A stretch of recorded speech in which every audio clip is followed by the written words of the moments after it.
The National Broadcasting Company at this time wishes to thank the editors and publishers of Galaxy Magazine for a special award which has just been presented to the program X-1.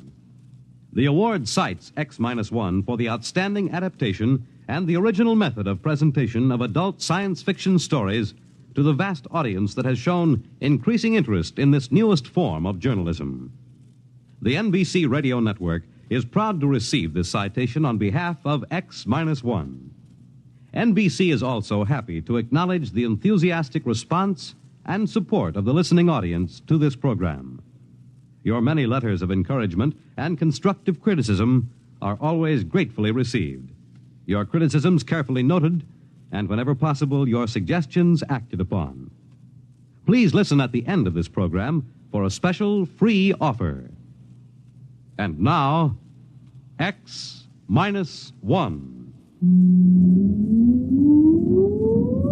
Countdown for blast off. X-5, 4, 3, 2, X-1, fire.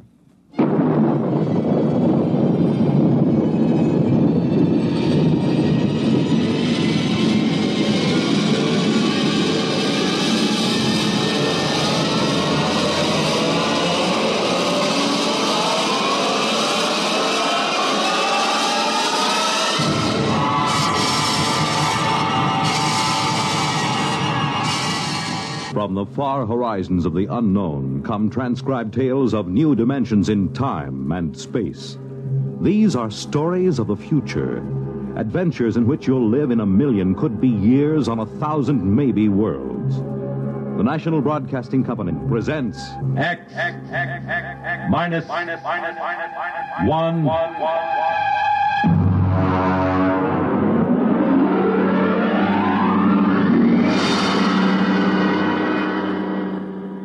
Tonight's story, Protective Mimicry, by Algis Budrys.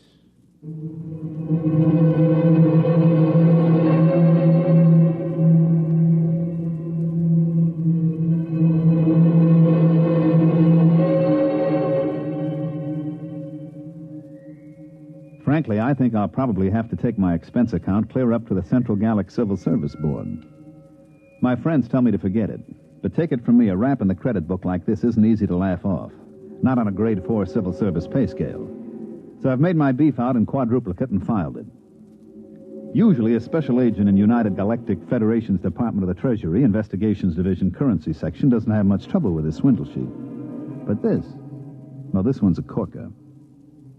To understand, you got to know how they make the stuff. The Ungallic Mint is in New Geneva on Canopus 3. I remember I went around with the 40 Deci credit tour when I first joined the staff. The guide was a cute little brunette from one of the Rim stars who was later fired following an annual Pan-Solstice office party. I didn't pay much attention to her spiel. She was dressed in the new Neo-Minoan style, but I got the general idea. This is a demonstration machine, of course, but you will notice the indestructible fiber coming off that spool at the right. It goes into the slot in the machine there. Now, if you'll pass along, you see it goes between those two rollers through 6 or 7 chemical baths. No, I'm not sure what chemicals. That's restricted information. It's stamped, analyzed for flaws, dyed, and then run through this unit here. This is the most carefully guarded part of the process. The unit is removed from the plant each night and locked in the deep space vault on the satellite station directly overhead. After the strip emerges here, it is chopped into convenient lengths and carefully removed into armored cars. It is called money. What does that secret unit do? Well, that's a very good question. You see, the currency is non-defacable, fireproof, immune to wear, weather, and water. But the most important thing is an electronic pattern impressed into the fiber by that secret pattern. You all know when you cash a bill, it is passed over an electronic plate that reads the pattern. If the serial number and the pattern match, well, but if they don't, well, first I'll put an ordinary credit note over the beeper. There. Perfectly good. Now, a simulated counterfeit bill without the electronic pattern. Well, now, that wouldn't fool anybody long, would it? Could anybody duplicate that electronic pattern? Well, that's a very good question. Only the government has the equipment to put that in. Your currency is safe and sound. Don't you worry about that. Are there any more questions? Yeah. How about a drink after the tour? Well, Oh, that's a very good question.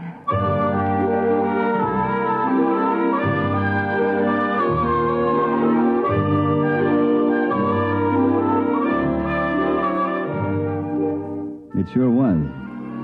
So was the answer. Well, getting back to money. The engraving, the chemical composition of the ink and the fiber would be tough enough to duplicate. But that electronic pattern snaps the clincher on it. That's why Chief Inspector Saxgard of my division looked sourly at me when I came into his office and spread a fistful of credit notes on his desk. What's that? What's it look like? A handful of 50s. Why? Put a couple of them over your beeper plate. Okay. Well, they're perfectly okay. What's it all about? Look at the serial numbers. 3, 4, 5, 6, 5, 6, 7, 8, M. Look at the others. 3, 4, 5, 6, 5... What? Let me see them. Save your eyes. They're all the same. 14 50-credit notes with identical serial numbers. That's impossible. And every one of them goes over a beeper plate, quiet as a sophomore climbing into a dormitory window after hours. Baumholzer, where did you get these? They came into the New York Clearinghouse from a branch on Deneb 11. The manager blew his top. He called us the minute he spotted them and sent them out to us. How about the manager? Is he blabbing all over the Bankers Club about it? I read the Un-Gallic Riot Act to him. He'll keep it under his hat. Good. At least we won't have any financial panics for a while. Have you checked these through the lab? Well, the ink and paper is government stock, and they match government beepers. The lab plates didn't squawk any more than yours did. Now, you could spend these anywhere as long as you only pass them one at a time. Baumholzer, you know, since the beeper plate came in, we've been sitting on our tails in this department, building up our pensions. Oh, I wouldn't say that. Neither would I outside this office. But you know darn well nobody can expect to counterfeit a bill and get away with it. It's only because throughout the universe there's a certain percentage of people who will try anything once, and a corresponding percentage of purblind idiots who will accept anything with engraving on it as money that we're here at all. Now, I've seen cigar coupons and crayon sketches come into this office. I've seen premium offers from household magazines, jet bus transfers, where some people would try to pick a Yale lock with a quarter of a pound of butter. Now, the only reason any queer can pass is because some goggle-eyed nudnik neglects to use his beeper plate. But I worry. For 15 years, I've sat in this stinking office and waited for somebody to invent a matter duplicator. Well, looks like you can stop worrying. Look at those bills, identical down to the whiskey stain in the corner. All right, Baumholzer, you call transportation and get out to Deneb 11 and find out if anybody in that neighborhood has a matter duplicator, or if he hasn't, what he has got.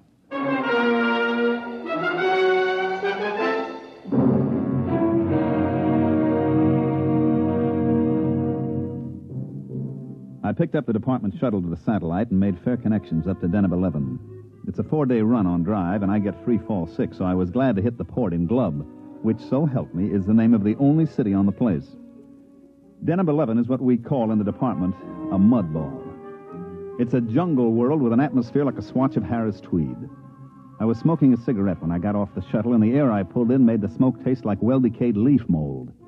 I was wringing wet 2 minutes after I left the air-conditioned port. I noticed the local costume would get you arrested on any beach in the galaxy, but it didn't matter since there's nothing titillating about pasty skin dripping with weary perspiration. I checked in with the regional office and found the resident agent tinkering with his air conditioner.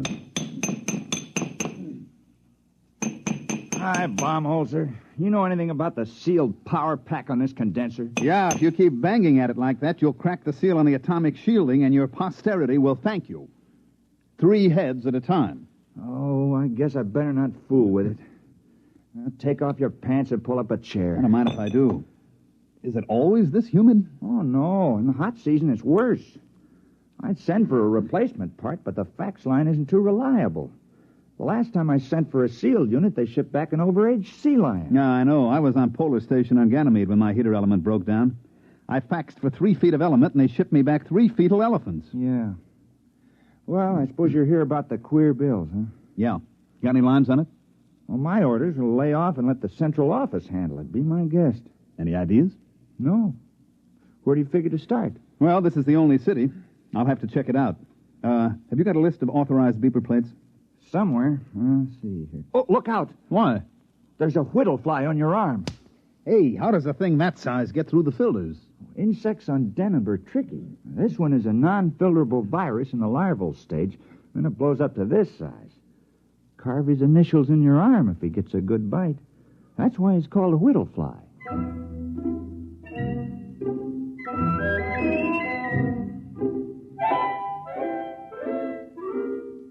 The whittle fly was only one of the darlings that made the fair city of Glub a garden spot. They had one cute little tyke called the laboratory beetle, because when he bit you, he typed your blood and followed you around for days getting refills. I had one take a sample of me as I went out the door of the residency with a list of beeper plates, and he followed me from store to store while I checked every installation in the city. The little devil would step up to the bar every once and again to take another shot of my hemoglobin. I even tried ducking into men's rooms fast, but he'd be waiting for me when I came out. Well, I slogged through Glub for 3 days and then poured myself back into the residence office. Did he come in? Who? The laboratory beetle. No, they usually hang around in the hall and wait. Sometimes when I've got a poker game going, you can see 3 or 4 of the little angels buzzing around outside waiting like chauffeurs outside the opera. Wow. They draw a blank? Well, I found 7 defective beeper plates, but nobody remembers any queer bills being passed. You know, who checks serial numbers? They must have come in one at a time. And the clerks at the bank always were out to lunch and referred me to the next guy. You got any lotion for insect bites? Desk drawer. In a way, the beeper plates make it tougher. Nobody even looks at the bills anymore. Just throw them over the plate, and if no bells ring, it's okay. Well, how about the other angle? Matter duplicator? I checked invoices and purchase records. Nobody's been buying electronic parts that can't account for every tube. I thought I had something. One fellow bought 12 of those giant lithium cathode tubes, but it turned out his wife was having them wired as lamp bases. Well, I better be going. I hate to keep my little insect friend out there in suspense as to cocktail time. You got another lead? Yeah, I found a bar that makes a Tom Collins with real lemon juice instead of battery acid.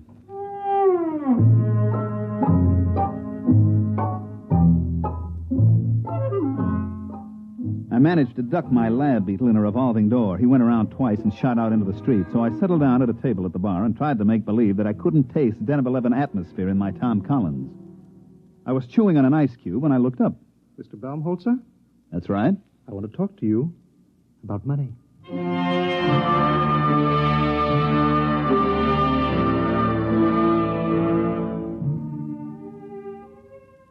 He was a terrestrial, but he'd been on Deneb a long time because he was wearing the native garment about the size of a 5-pound sugar sack. His hair, which was potato field gray, was arranged in the old-fashioned Presley style.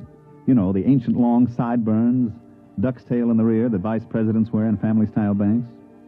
His ears had little bits of bone stuck in them, and his eyebrows wandered all over his face, and he stood about 6'8".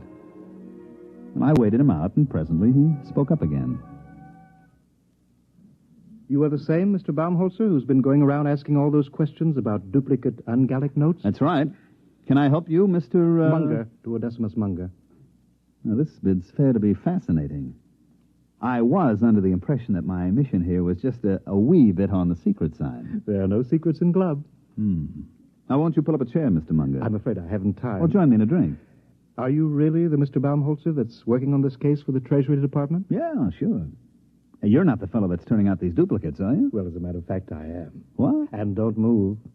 This is a Power 30 Mistral coagulator I have. Look out with that thing. You've got it pointed at my head. Yes, I've got it set on high charge. It will fuse your brain solid. What else is new? Now, Mr. Baumholzer, stay right behind that table. Now, let's not make any rash decisions now. Well, I can't very well see how I could let you live. Oh, come on. Try.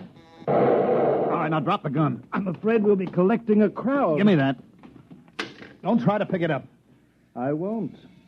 I had something completely different in mind.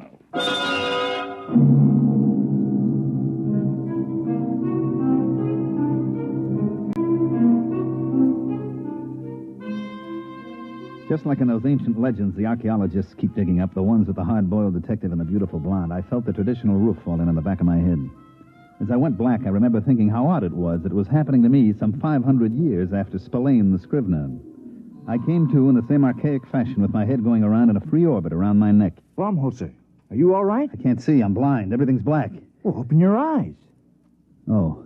Where is he? Who? The guy who slugged me. What am I doing back at your office? Oh, some bartender brought you in.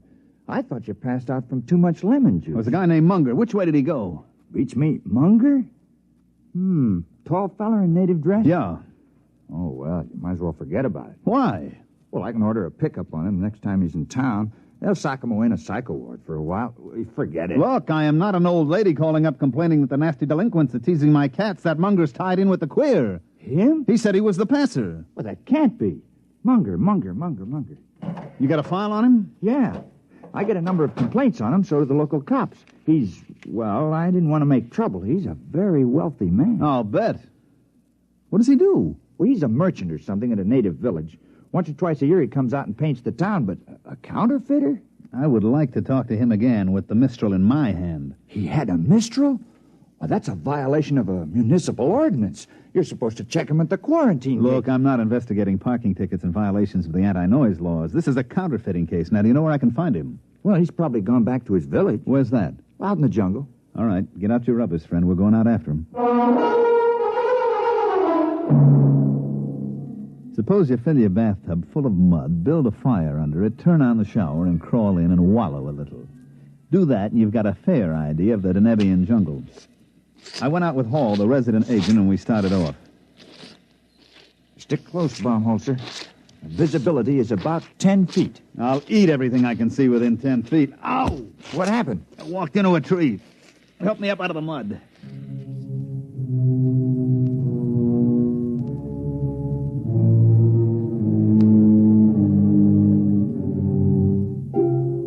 We puddled on for a couple of hours. The rain was so thick I didn't see the trees until I bounced off of them and sat down in the warm mud. I reflected as I struggled to my feet what a terrible waste. In the beauty salons of Charles of the Ritz Asteroid, ladies from all over the galaxy paid thousands of credits for hot mud baths to take the wrinkles out and make their skin smooth and caressable. And here was I getting a much more thorough treatment every time I sat down. They issue a lot of special equipment from department stores, and it all functioned perfectly. My neo-latex galoshes were fine, but stuck in the mud. My Minipower goggles and wipers kept my eyes clear, but they didn't keep me from crashing into every tree. My leak-proof sportsman's flashlight stayed dry as a bone, but powerful as it was, it couldn't light up more than 3 feet in the pelting rain. Paul, the resident, led the way, consulting a compass and a waterproof map, and finally we stopped, and I noticed that there wasn't any rain coming down on me. It's a rain shelter. The natives build them. Kind of them. Well, they're on all the trails. If you go more than a day in the rain, you go punchy from water drumming on your hat. I believe it. Well, now, don't sit down. You'll sink in. I don't know. Theoretically, a broader base should keep you from sinking, like snowshoes. Well, also increases the suction. I'll stand. How far's Munger's village? Well, either 2 miles or 22. I can't read the map very well. Hey, wait a minute. Listen. Well, that's the rain. No. You hear that squelching? Somebody's coming. Oh, yeah. From over there. Natives? Maybe. There he comes. Well, we've got first pick on the shelter. It's a native tradition. First come, first dry. Yeah, there's somebody out there, all right. Who's there? Who is it? A friend of mine, Mr. Baumholzer.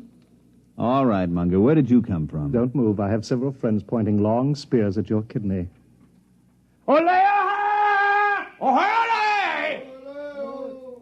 Shall we go, gentlemen, back to my village? I believe you were looking for it.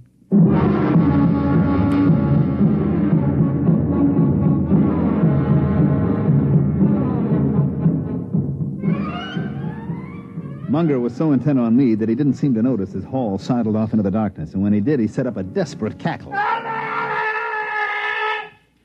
He had a few of his fraternity brothers chase down the trail with spears waving wildly, but they came back murmuring some kind of a Choctaw, which seemed to carry the implication that Hall had gotten away like a big-bottomed turtle. Well, Mr. Baumholzer, your companion's action has saved your life for a while. Yeah, he'll bring back a platoon of Marines, and they'll reduce that village to a bullion cube. We'll just have to hold you as a hostage in case help should arrive. Thanks. At any rate, shall we get back to the village?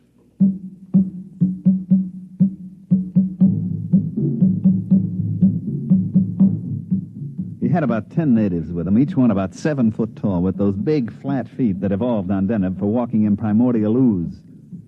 They were dressed in the standard native loincloth with matching accessories, namely 10-foot spears. As we started out along the trail, I got a good look at Munger's loincloth. It was composed of tastefully arranged 1,000-credit notes. Well, by the time we got back to the village, the rain had stopped. The humidity, of course, was still 120%, and the only difference was that the moisture just loitered around rather than actually falling. There was some kind of a clam bake going on in the village. The natives were pounding a couple of drums, and as far as I could see, getting rapidly stinko on some kind of jungle juice that they passed around in huge gourds. They were leaping and dancing, and as far as I could tell, doing snappy sayings and fancy patter as I sat on some kind of a low mushroom and tried to ignore the 2 spears that were pressed against my throat. It felt as if a nervous barber was trying to shave me with his razor tied on the end of a 10-foot pole. After a bit, Munger strode up to me with all the dignity of the lord of the jungle, and he waved the spears a foot away, pulled up a mushroom, and sat down. Actually, that wasn't a native rhythm at all. The original Danubian music is a kind of quiet, flute-like melody, something like Mozart. That didn't sound very flute-like. Yes, I know. One of the first terrestrial anthropologists out here to study the Denebs took recordings of their music. And then, to be polite, he played them in a few recordings that he'd made on an earlier field trip. Unfortunately, they were from that lost rocket colony on Ceres. Their music was a degenerate ancient form called, I believe, Roland Rock. The Denebs liked it. And they've been doing it ever since. What's the party? They're propitiating the tree. I don't know why. It's never failed yet. But they're very conservative. They've got to go into this act every night before I can do my stuff. It lasts all night. Want a drink? No, thanks. Oh, I wish I had a fifth of something civilized. I've been drinking this native swamp water for much too long.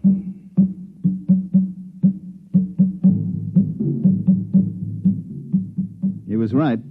They kept it up all night, and I sat trying to figure out in which hut Munger kept his machinery to make those duplicate bills. Finally, the weak light that passes for dawn on Deneb came up, and the natives quit hollering. Let's go, Baumholzer. I hate to keep a man in suspense. You're curious about those duplicate bills. Well, now you're going to find out how it's done. Well, it's good of you to show me. I suppose your theory is that I'll never live to tell about it. That's very sensible of you. I like a man who can face facts.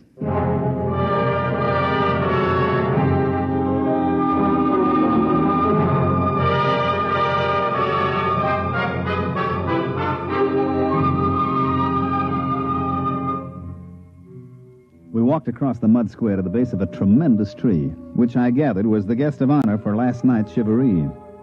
I still couldn't see the connection, but I was willing to wait. The natives sat around in a deathly hush, and Munger and I stepped forward. You notice? Nothing up my sleeves. As a matter of fact, no sleeves. And not much arm, either. Now, I take this 50-credit note. Care to examine it? Oh, I've seen it, and 14 others like it. Yes, I only use a 1,000-credit bill when the natives need new loincloths. These 50s are a lot easier to dispose of. Oh, I don't know. I traced them to you. But that was a mistake. One of my contacts got a little greedy, spent too many bills in one place. All right. Now, I used to have the natives make a loud noise, but I'll use your gun instead here. You see, I take this bill, fold it, so, and so, and so. And there. What are you making a paper plane for? Just watch. I raise the note in one hand, I aim at the tree, and I fire your gun up in the air. Like this.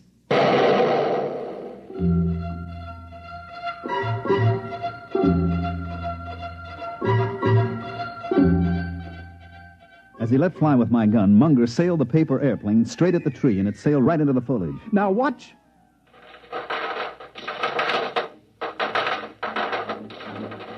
The bill came sailing back out of the leaves, and right behind it came another one. And then the air was filled with paper planes, squadrons, wings, armadas of paper airplanes, each one made up of a folded 50-credit note. They sailed out over the whole village, and Munger set the natives to collecting them and bringing them back. There you are. There'll be several thousands of them. Look. Genuine. Absolutely genuine. And I suppose they'd go over a beeper plate without a tinkle. Startling, isn't it? Protective mimicry. Yes, precisely. You know, I discovered this tree 6 years ago while I was attempting to evade the clutches of the law on a confidence rap. I swung an axe at it to blaze a trail, and 50 axes came bouncing back at me. Well, I never heard of any plant developing mimicry to this extent. I know some plants and animals assume dangerous life forms as a camouflage, but this... Mm-hmm. Well, I'm not a botanist. All I know is that you scare the tree with a loud noise. You throw something at it, and it duplicates what it thinks is the danger. Well, speaking of danger, it doesn't look as if your colleague is bringing any help. Oh, I'll miss your company. Interesting. You'll be shot with your own gun. Now, look, Munger. Don't wriggle. I hate a moving target. What is that? Looks like the cops, Munger, at the edge of the village. Baumholzer, where are you? We outnumber them. I'll get you anyway. No. You can't run away from me. I'll shoot.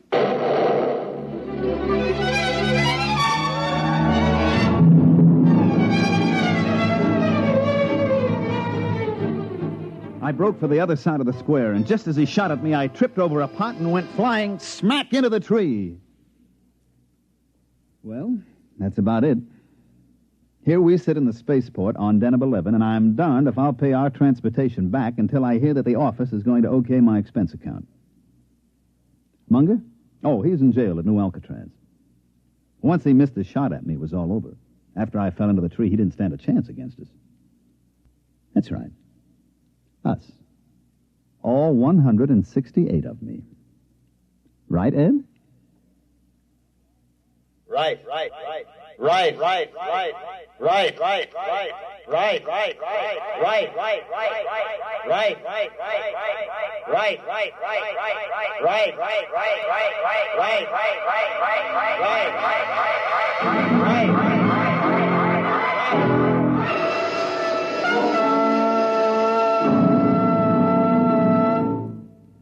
You have just heard X-1.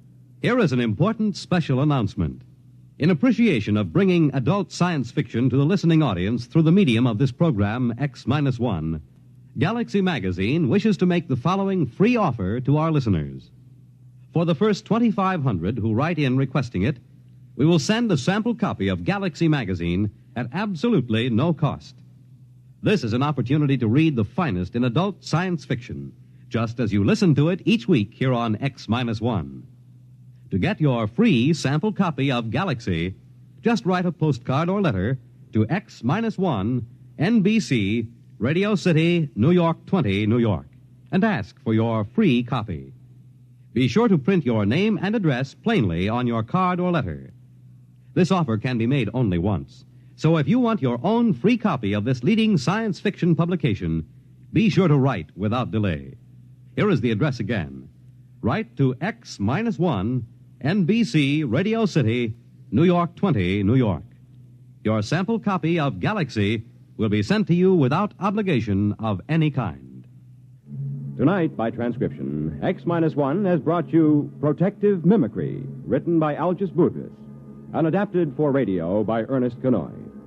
Featured in tonight's cast were Mandel Kramer, Terry Keane, Charles Penman, Dick Hamilton, and Wendell Holmes.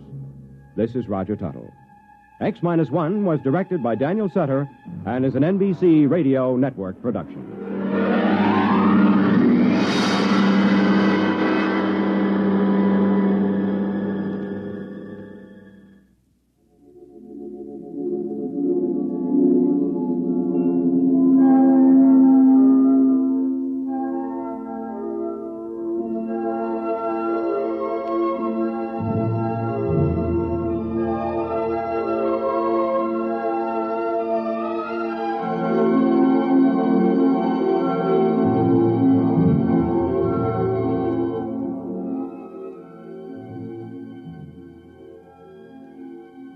Remember, for your free sample copy of Galaxy, just send a postcard to X-1, NBC, Radio City, New York 20, New York. Now be sure to print your name and address plainly on your card. This offer can be made only once, so if you want your own free copy of this leading science fiction publication, be sure to write without delay. The address again, X-1, NBC, Radio City, New York 20, New York. The Roaring Twenties in song and story. Hear Gordon MacRae in The Best Things in Life Are Free tonight.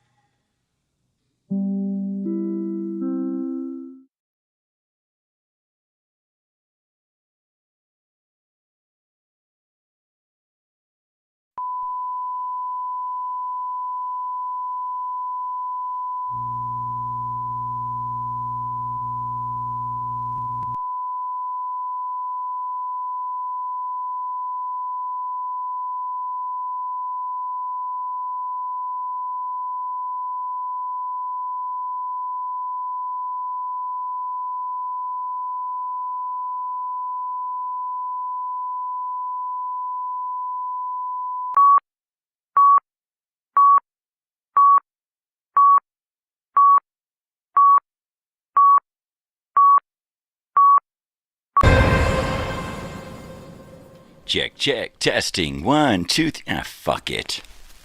Really, fuck it.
Good morning, everyone. How are we today? A little bit of a transition there for you. It's not Johnny Cash today, and it's not Tuesday. It's Old Time Radio Wednesday. Good morning, everyone. It's time for the morning report. Thank you for joining me. I'm here. I'm weird. Get used to it. I just barely made it in under the wire this morning. I got up a few minutes late and then had to deal with all of the usual. I got to make coffee, I got to clean my bong, I got to get everything up and running here, I got to use the restroom, got to get my teeth in. I forgot to push the coffee button, so my coffee is brewing right now as we speak. I did clean my bong, and I think we're ready to roll. Baby. I was debating whether or not I was gonna put in my dentures this morning, because I was a little bit sore after yesterday. So, here I am. I am here. I am going to go get coffee here shortly.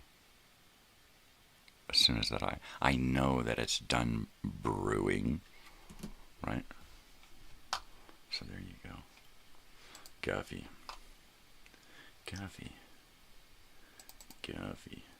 Ooh. Let's see if we can we'll pull out all the stops here. I've got a bunch of videos here.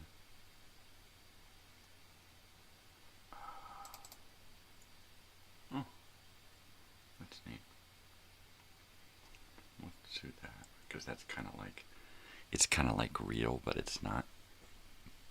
Belch. Yeah, there we go.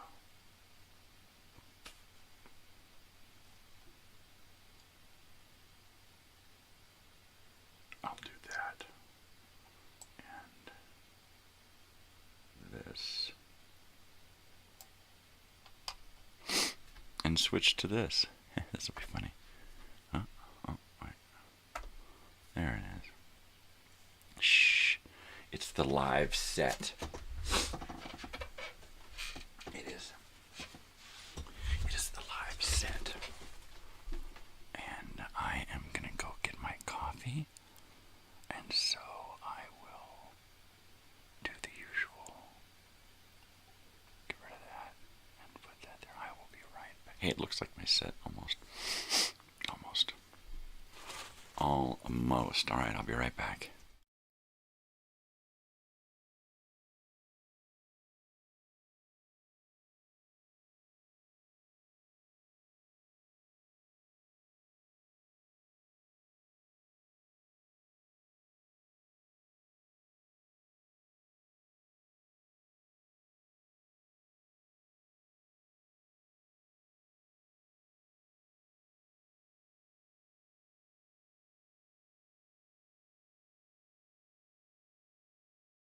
No, really, I'll be right back.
No, really, I'm here.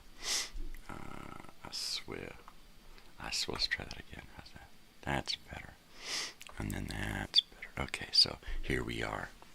Fahrenheit 451 is the movie of the week. Fish, Ava Vigoda, is the TV show of the week. If you guys want to talk about fish, fish me, baby. I got my coffee here. I got a clean bong, clean water, some great weed.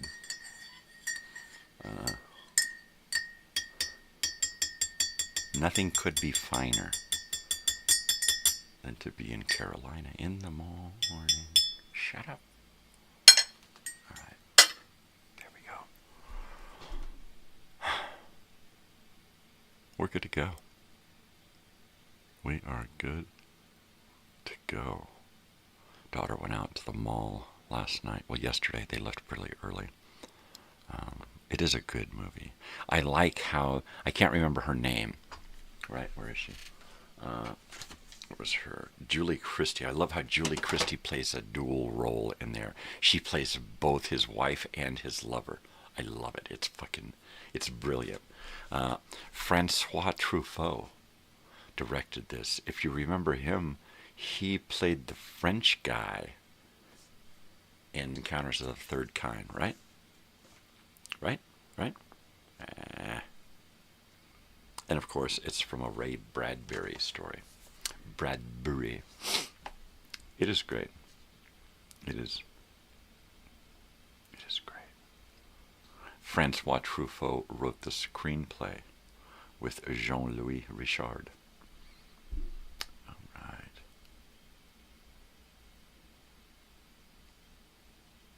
Uh-huh. That's great. It's a great fucking... Great. No weed yet? It's Wednesday. Thought you guys were going to re-up on Wednesday. Probably, it's too early. That's it. It's too early on Wednesday. It's going to be later today. Gotcha. All right, well, cheers. That is hot. And sweet. Sweet and hot. That's the way I love it. Oh, yeah. Oh, yeah. It's good stuff. Good stuff, good stuff, good stuff. Yeah, I'm excited. I have no idea why I'm excited, but I'm so excited. I think I'm just excited to wake up every morning, really. I mean, every time... I never really sleep, so it's not like I'm after 10 hours of sleep, I'm going, I'm alive. It's not like that. It's not like that at all. Because I never really sleep more than 2 hours. 2 hours at the max, and I'm up. I'm rolling over. I'm feeling my pain. I'm wide awake. Or I'm getting up and taking a leak, and I'm wide awake. It doesn't really... My body never really gets to sleep. My brain never really gets to sleep. Every once in a while, I crash and burn so hard that I sleep for 8 hours, right? Which is crazy. Every once in a while, during one of those 8-hour sleeps, I'll be asleep more than 2 hours at a whack, and it hurts. I mailed a letter and card to William yesterday. Hope it shows up there this morning. You know, it quite possibly could. The mail runs pretty quick. I've had stuff going and show up the very next day. So I wouldn't be surprised if it shows up tomorrow. I'm going to grab some incense. I'm incensed.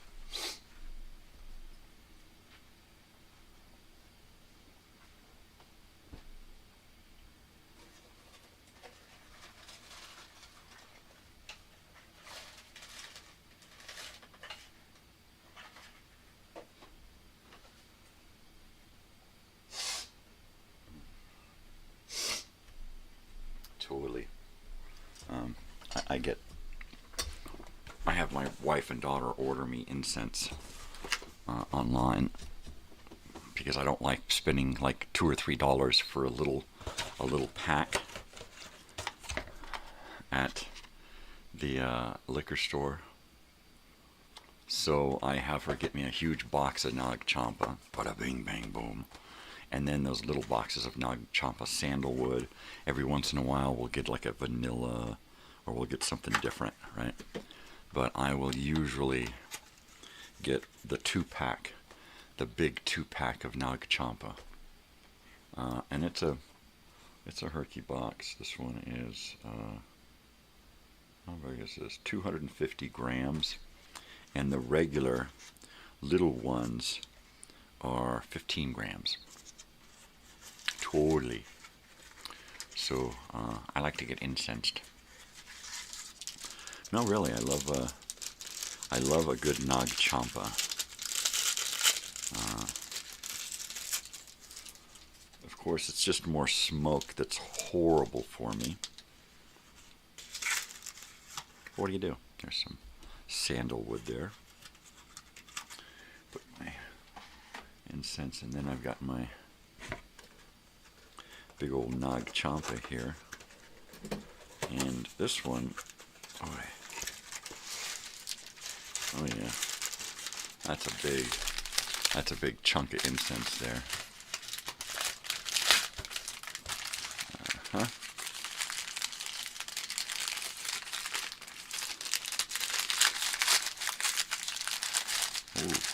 Ooh, baby. I'm getting excited now. Ooh, really got something to get excited about. Got the Nag Champa going here. Let me, oh gosh, golly, gee whiz, man. I just want to, the scissors here so I can trim this paper a little bit straight. There you go. There's my incense.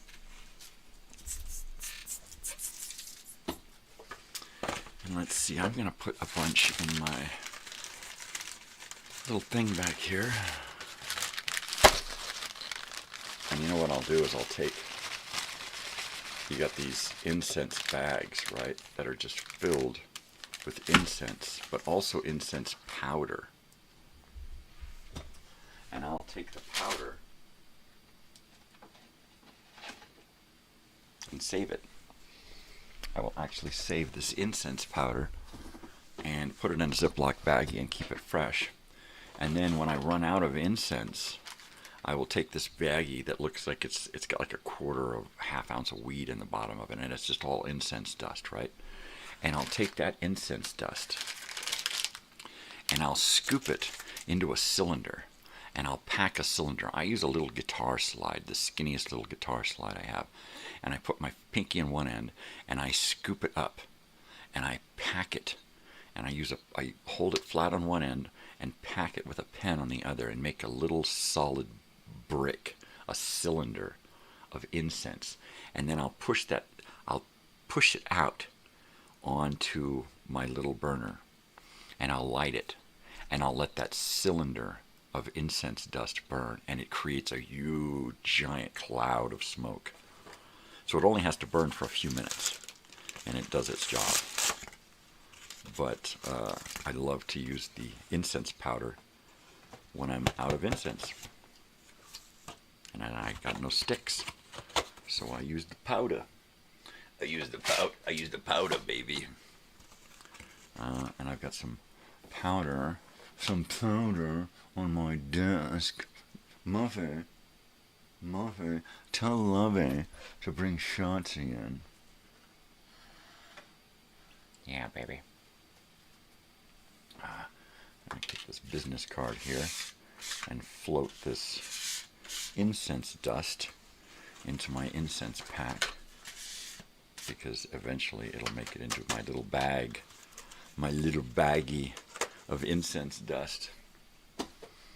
Yeah, I like to conserve, especially when you don't have incense. It's like, oh man, I'm like out of incense. And I have to. I'm like, I don't have to burn a stick every day. You know, I'm not like, you know, like a three stick a day guy. You know, I just do it when I feel like it. You know, I'm not like hooked or anything. I can stop anytime I want. Really, I can. could stop anytime. The morning report. I can stop incense anytime I want. I'm not addicted. No, really. No, really. Ah, cheese. Yes. Mm-hmm. All right, let me take roll here. And who do we have in class today?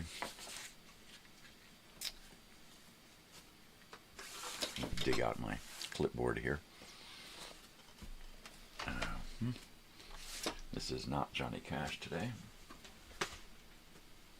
It is not. But let me write down.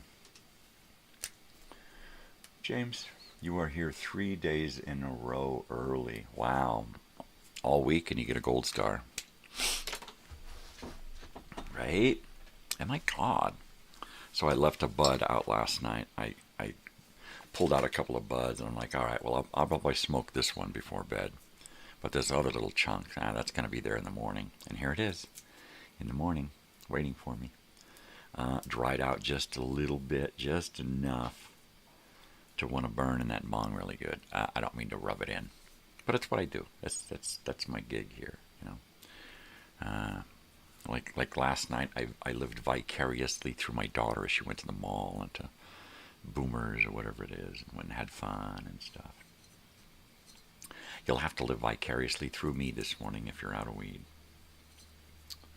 So I want to hear a lot of, go, man, go. You can do it. Hit that pipe. Come on, you can do it, man. Right? Go, man, go. Shut up. Shut up. Totally. I keep expecting somebody to show up. I don't want to say who. I think that person knows who I'm talking about. I think that person knows that I know that they know that I know that they're watching the show almost every morning, but they're not saying anything. I know. I know, man. And I don't think that person is ever going to speak up. I don't think so. I don't think that person has enough guts to leave a comment. Guts. I got plenty of guts. See? There's some guts for you. That ain't guts, baby. It ain't. It ain't what we call guts. Gutsin Borlum. Gutsin Borglum. Let's do a little bit of Mount Rushmore, if you will.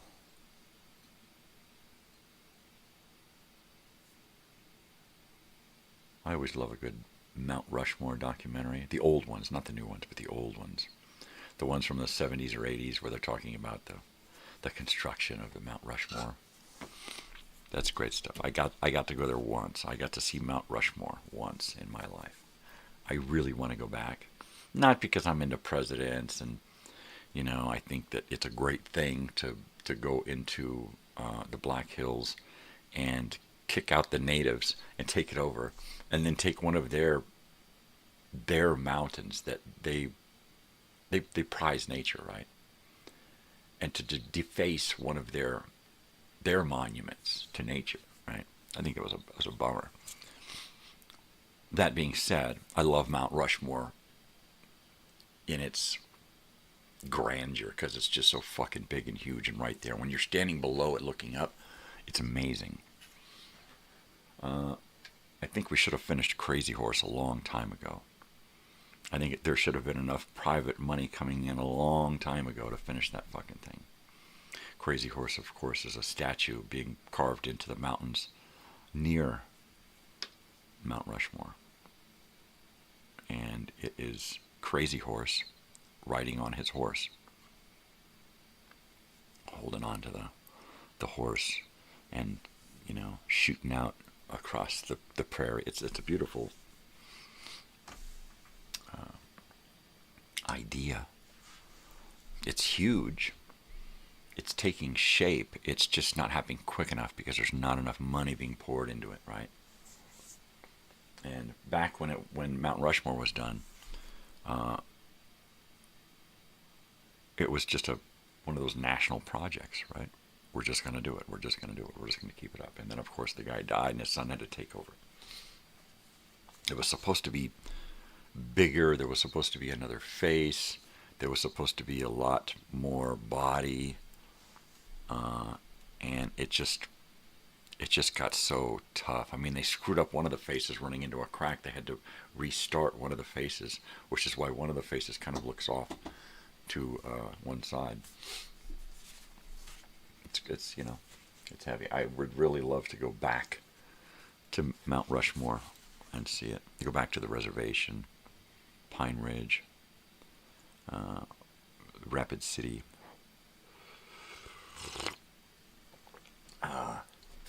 Rosebud.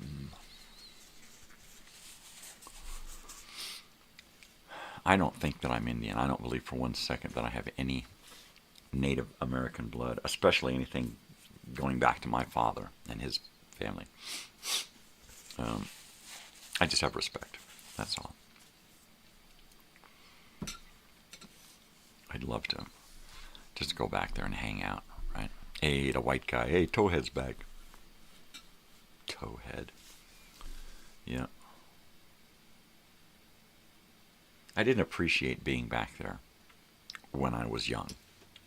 Mainly because I was bullied and ridiculed and ostracized for being so different, you know. Yeah, he's a weird kid. He's looking at me so blonde, he's so white. My brother and sister were not like that. As soon as they were in the sun, they were getting tan and they were getting darker, and they had darker hair than me. I'd get in the sun, I'd turn red, my hair would bleach out. Yeah. I don't think I have any Native American blood in me. I really don't think so. But who am I going to ask, right? Hey, go to that place that takes your blood. Does your DNA. That's probably what I'm going to do. Is get a DNA test. Get a sibling test with my brother and get a DNA test to find out who the fuck I am and where my blood really comes from.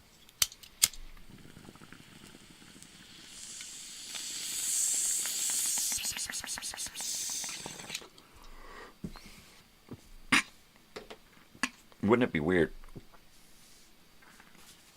if I did the DNA thing and they said that, yeah, you're not siblings with your brother, you're half siblings, and your father is this guy and we found him, right? That would be weird.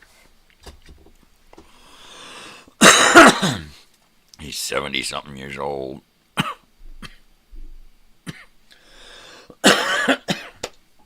I went through some songs yesterday on the show. I turned everything off here at the end of the show and went and had breakfast. And never made it back over here. Never did.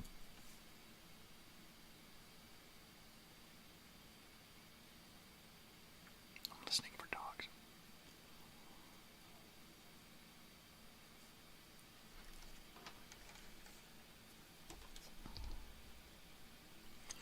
Ojibwe. Ojibwe. Oh, okay, there you go. Everybody, most people in North America, whites, have a little bit of black, a little bit of native, a little bit of Mexican, a little bit of this or that. They've always got a little bit of something that they think, well, I couldn't possibly have that, right? How could I possibly be Ojibwe, right? I don't know how the hell I'm Ojibwe, man. Sure, sometimes we know, sometimes we just don't know. Ojibwe, that's great. There's a lot of tribes lost. There were so many tribes. It was like there were so many neighborhoods all over the country and all these different tribes and languages and beliefs, right? And when the whites came, the whites, the Spaniards, the whites, when the Europeans came, when people from other shores arrived, it just, so many natives died just from contact, just from not being able to fight off the disease that they brought with them, right?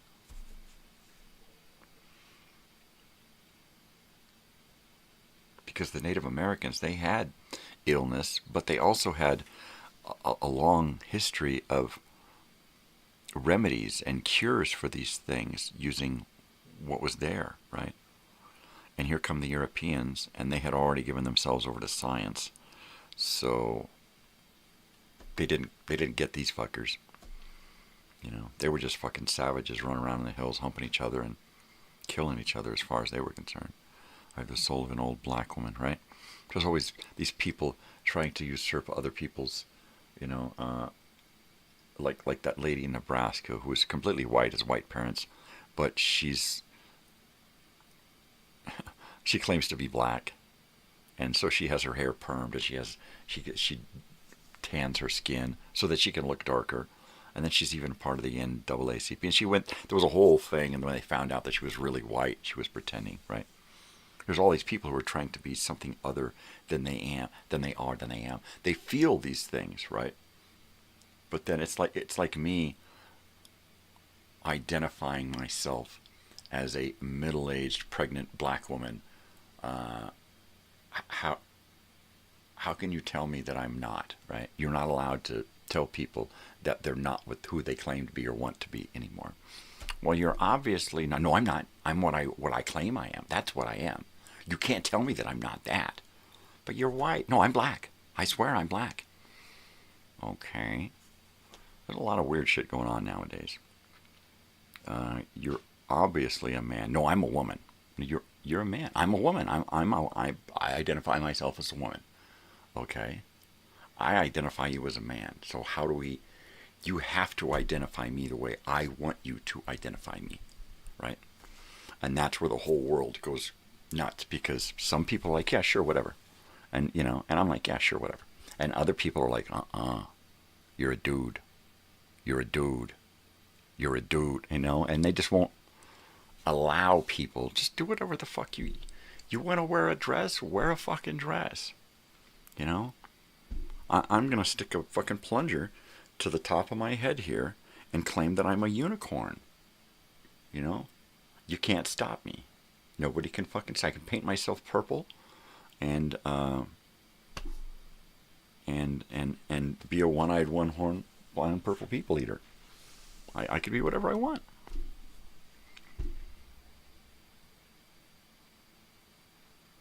And is that a good thing or a bad thing for humanity?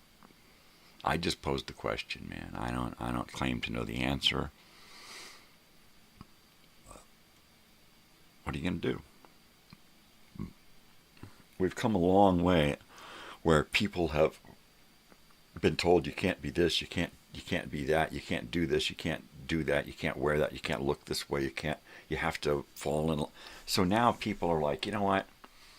In the 80s, I was rebelling. I was dressing up weird and doing whatever I wanted to do and wearing makeup and blurring the gender line, right? But so many decades and centuries of being told what you're supposed to be, I totally get it. You know, in my short time on this planet, I've had to be bullied and ostracized because I didn't fit in. I didn't want to fit in, you know? And I get it. I don't know, does there have to be a limit to this whole thing going on? I don't know. I imagine it's humanity is humanity is so infantile. We are in the early teenage years in humanity, I think it feels like, because we've got all of this knowledge, we have all of this understanding, yet we don't want to believe it, we don't want to understand it, we don't want to conform to it, we want to do our own thing. You know, we've got so many abilities and so many opportunities. Why do we have to follow the rules? Right? I have no idea. I have no idea why you have to do things the way you're supposed to do. And who says we're supposed to do them this way? Who says we're supposed to live our lives like this? Or like that? Or follow this doctrine? You know? Everybody's different. Everybody has a completely, let your freak flag fly indeed. Everybody's got a completely different mindset than most other people. People who have no idea what their mindset is will usually glob on to some kind of organization or group that makes them feel like they know what they are or who they are or what's going on, right? Ultimately, they're still fucking lost. You know? You hop from group to group, organization to organization, religion to religion, political party to political party, because you're looking for something that society's not offering. Society's not giving you what you want, you know? Freedom, peace, courtesy, right? Just simple things. That's all I require, you know? All you got to do is be nice, you know? I don't want what you got. I just want the opportunity to get what I want. That's it. And most especially, everybody needs to have that opportunity not only to get what they want, but to have what they need, right? If the government literally had to pay for the existence of every person in the country, they would control the birth rate, period. Because then it would come down to a financial thing on their end. It's like, oh man, more people, cut them down. Let's you know, off a bunch of people, whack a bunch of people, whack off a bunch of people. Just cut the population down. You know, that's what they would do. So why don't we do that? Why don't we get our heads out of our asses and out of our crotches and realize that every baby put onto this planet is a burden on the planet. Every single one. No, you can't say that. Babies aren't a burden. Well, then stop fucking pumping them out. You're a burden. If you can't do anything other than think with your crotch, and there's going to be the distinct possibility you're going to be pumping out a baby, male or female, right? It don't matter to me. A human is a human, you know? You're either doing it or getting it done to. It don't matter. You know, you need to regulate, and we need to self-regulate. Period. Too many kids, too many people, too much bullshit, too many assholes, too many people brought into the world, and nobody wants to care for them. Here, look at a screen. Here, public school. Here, go away. I'm working my ass off so I can take care of these 12 fucking children, you know? Or, in a lot of cases, they just wind up welfare babies, foster children, adopted, orphaned, you know? People are just, they're thinking with their crotch. People are thinking with their fucking groinal region and not thinking about the consequences. What does this actually mean when somebody gets pregnant? When I impregnate a woman, what does that mean, right? Well, it should mean that you've planned for it, and this is going to be a lifelong commitment, if not your life, at least, or if, you know, you got to commit. That's it, period. And if you haven't committed before you decide to make that child, don't even fucking think about it. Get neutered, you know? We need a way to turn people off down there so they can't have kids. They can do whatever they want. They can fuck each other till they're blind, right? But they can't have kids until they reach a point to where they want to have kids, they're stabilized, their life is good, and they've gone to earn the right to reproduce, i.e. taking a course, getting a certificate that says, I am proven healthy and mentally sound to raise children, and I've taken the courses, and I've passed the courses. I know child psychology, this, that, and the other. That's how we're so smart as a society, as a people on this planet now. Why aren't we doing this? Why aren't we turning out the best of the best of the best every single time somebody has a baby? Another genius, another musical prodigy, you know? We should not be turning out politicians anymore.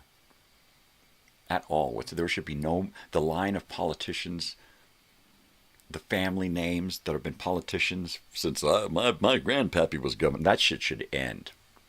That shit should be fucking done. No more old white families in power. I'm sick of it. You know? So many, you know, old, stuck in the old way fucking assholes are running the fucking country still. And they raised their kids and grandkids up to that old fucking, let's stick it to the country and fill our pockets. And then you've got people, big corporations that raise their kids this. No wonder you've got so many entitled people on this fucking planet in this country.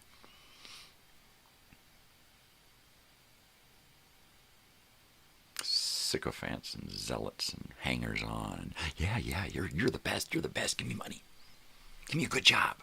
I'll kiss your ass. I just want to succeed like everybody else. Fuck you. Sucks, suck this seed. You bastards. You can suck seed, all you. All right, I'm going in. I digress.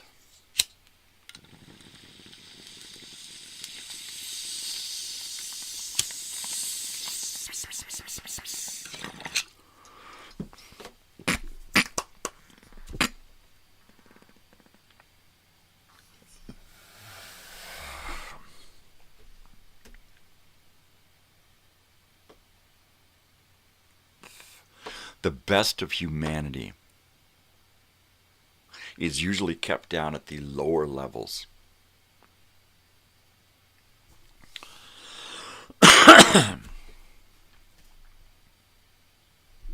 We got sycophants and zealots and narcissists and nepotists. They're all running the show, The teachers, the scientists, the people that get shit done and make shit happen. We're down here making squat. We're fed crumbs.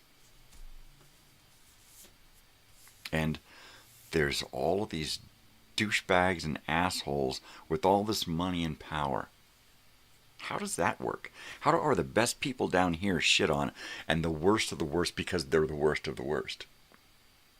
That's why. Because they're able to look at us as not people, but as product, as numbers. They see us on a graph. They don't see us on the streets, right? We're just a thing. There's upper class, and then there's lower class. There's no middle class.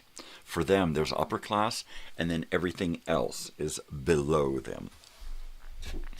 There are middle class, still low class to the upper class, but those where they convince a certain portion of society that they're middle class and they got it going on, but they're still fucking slaves. They're just slave bosses, right? Trustees in prison. That's all they are. Well, I'm a millionaire. Yeah, right. And how much do you pay in taxes? To what end, right? You're forced to buy health insurance. You're forced into all of these corners because of bureaucracy, but you got it going on. Yeah. I see so many people that have given it the go, and 9 out of 10 fail, and they're working a 9-to-5 job now. Or they're just on the streets, or they're fucking homeless, and they just can't. They can't succeed. They're not allowed to succeed. They put up so many roadblocks. Well, do you got this? Do you have this? Do you have this? Do you have this permit? Do you have these rules and regulations? Follow this? And they get fucking bureaucrated to death. And they just say, fuck it. They can't even sell their business. They just have to fucking walk away from it and take a loss. Right?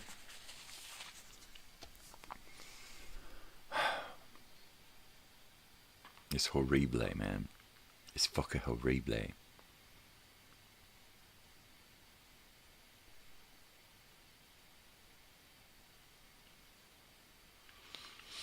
I was gonna left for a few to get my fix. Listen to every pause you get flat. Oh my gosh, you're like a big kid. I love it. I do that. Sometimes. Well, I used to do that a lot. I don't have time to do anything anymore. I just kind of run around from thing to thing and then rest in between.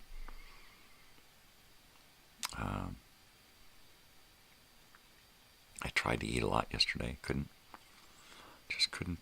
get into it. I'm going to try to eat a lot today. We'll see. I'd like to up my energy game. a bit. That would be nice. I've got my notebooks here, my little pen. I'm ready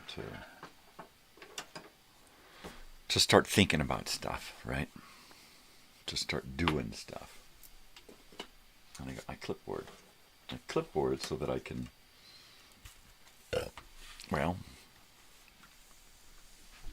start a stack of notes.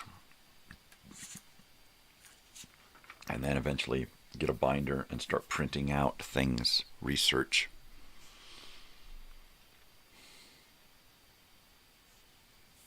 More than likely it'll happen on a day when I'm not really doing anything, right? And I'll spend a day kind of looking into the whole idea of an arcade.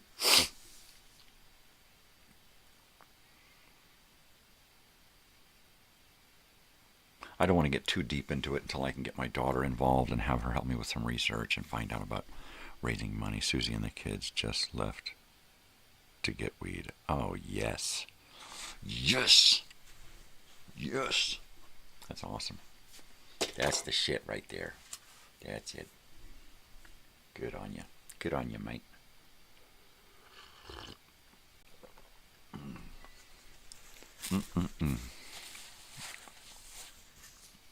Well, all right. That's great. That's great.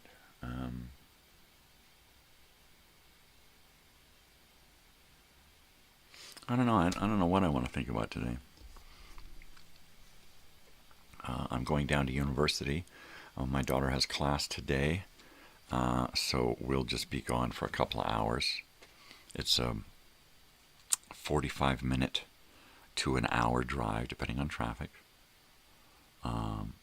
So it's an hour and a half to 2 hours round trip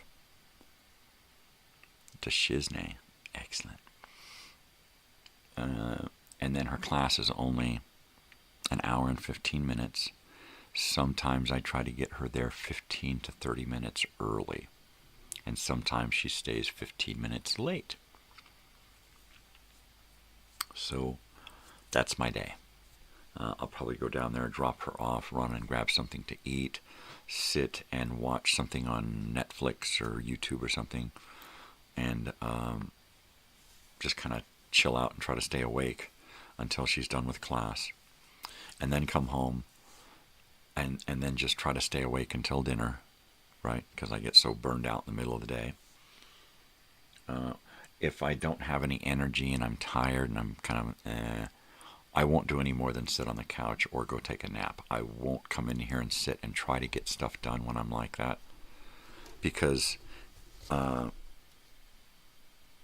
won't get anything done, and I'll just kind of chase my tail, and it's depressing, right? Because I'm just not into it, and I want to be into it. So usually, if I'm going to do like research on something or work on a project, Saturday morning, I'll get up like I'm going to do a show about 4 or 5, put some coffee on, sit down here, turn my computers on, and then get busy doing whatever it is I'm going to do. And I can usually do that until somebody wakes up, so I can get 3 or 4 hours in on a Saturday morning doing office stuff here, studio work.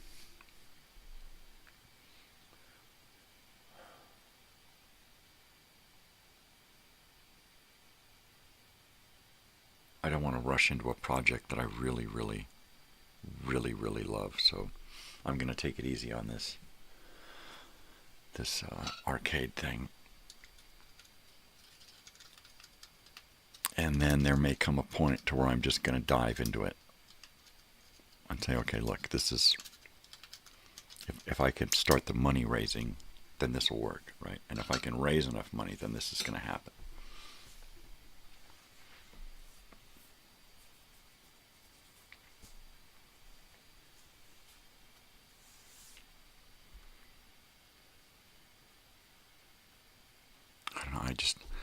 I don't see myself I 10 years ago, 15 years ago, I would have seen myself sitting at an arcade machine, working on it, fixing it, learning how to fix it, that kind of stuff, right? Nowadays, not so much. Nowadays, I see myself doing quick repairs and sitting there with someone younger who is learning this and kind of taking that journey with them. But I don't, and it's just my age talking. Not my age so much as the mileage, right? But it's just my age talking. That you shouldn't plan like you're young, right? I should not plan things like I'm still 30 years old or 40 years old, because I'm just not. Physically, I'm fried. So if I can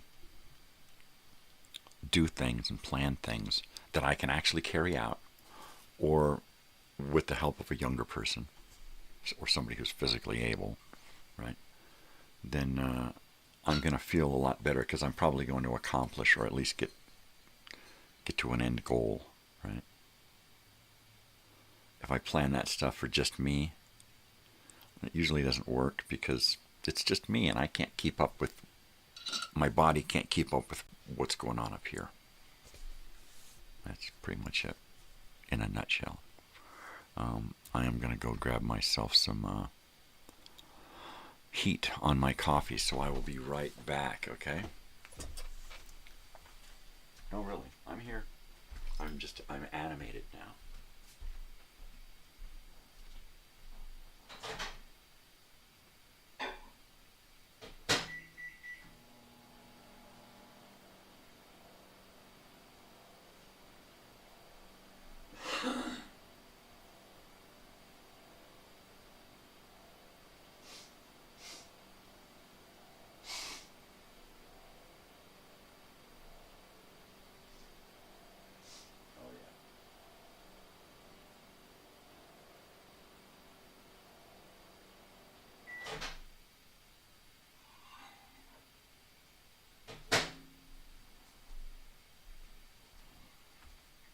Totally, eh?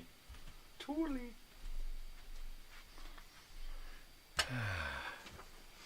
I know I gotta start getting up a little bit early now to get my teeth, my dentures ready and get them in. I'm losing a little bit of time in the morning, getting out of bed at 4:20, starting my show at 4:30. That only gives me a half an hour to do coffee, dentures, bathroom, hair, find a shirt to wear, the works. So I really have to, I gotta be on it. So I'm gonna have to start getting up at 4 or no later than 4:10, because I need that extra 10 minutes. This morning I got everything made, got my coffee ready, went to the bathroom, got out in the car. I didn't push the button. I pushed the power, but I didn't push the start. So the coffee was not made. So I cleaned my bong and came and sat down. I thought, all right, well, it's better than nothing, Totally.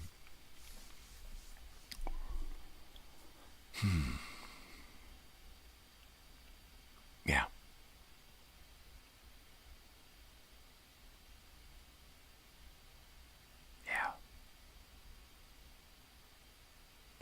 I guess I'm going to take down this framework here for the CB thing there and put all this stuff away. I think I'm going to do something different for the next live show. We'll do Black Friday, but I think we're going to do blocks of commercials. I think I'm going to do this like a telethon and have an opening and then a show and then blocks of commercials, and then try very hard to get somebody else on the show, video or something. So it is November, and it is about the middle of November, so I've really got to get my shit together and get this show up and ready. Being live all night long, that's not going to be an issue. being awake all night long, that will be an issue. Having enough content to keep busy all night long, that will be an issue. Unless I'm just talking. If I'm just talking and going to commercials and then showing a video and then going to commercials and then coming back and talking, that shouldn't be too difficult, right? If I can get people on the show live with me, that's going to help energize me to stay motivated that long, 12 hours from 6 p.m. to 6 a.m., right? Overnight telethon. If I can come up with a good format and get some guests, create commercial blocks to play, figure I'm going to have 12 hours and I'm going to want to do a couple of commercial blocks per hour because it's a telethon. I'm not going to want to do every couple of minutes, right? So I figure I'll do commercial blocks every half hour, like a few minutes long, a couple of commercial with some station identification in between. My station identification. And some videos to roll. Stuff having to do with toys and Black Friday and shopping and that kind of thing. So just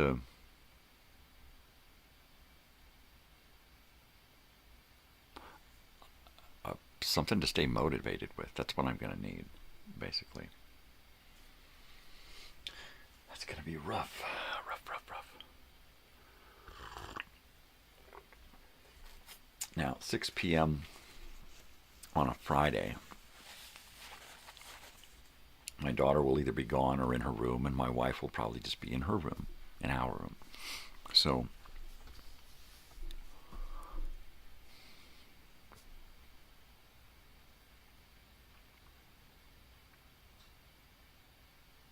I'm going to be in here alone. I may have a dog with me on occasion.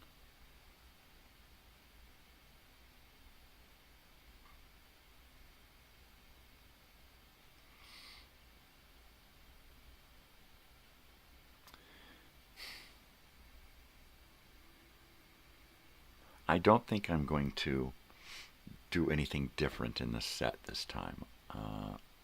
I think I'm going to get my flagpole and park my flag over here where it's hanging. I won't show you.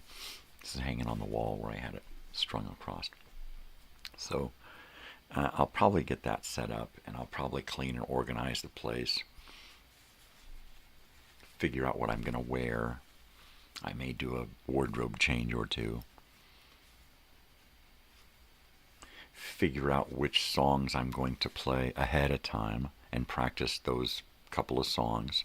I'm not going to do a whole lot of live music, but if I can get a half dozen covers sounding decent, then I'll do that. And then I'll hope that I can get a hold of somebody else to come on the show, at least one or two people to come on the show during an hour, not the whole hour if they don't want, but during an hour. It'll be this person's block to do whatever they want. Tell a joke, tell jokes, read a story, recite a poem, play music, mime. I don't give a shit. You know, put a long shot camera in your living room so we can see your whole body and fucking mime. I don't care. Whatever works, right? If we can, do some Shields and Yarnell shit, go for it. If you can roller skate, bicycle, or unicycle, I don't know. Maybe what I'll do is I'll put together another promo for talent. Get a telethon. Talent wanted promo, right? And then also do a go live together test.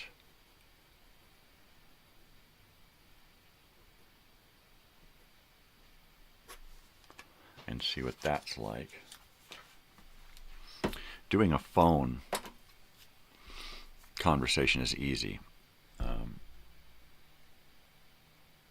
Basically, I just use my cell phone and park it here next to the microphone, and that's a phone conversation. We can also do that through Messenger, just a voice thing that goes right into the computer, right into the live feed.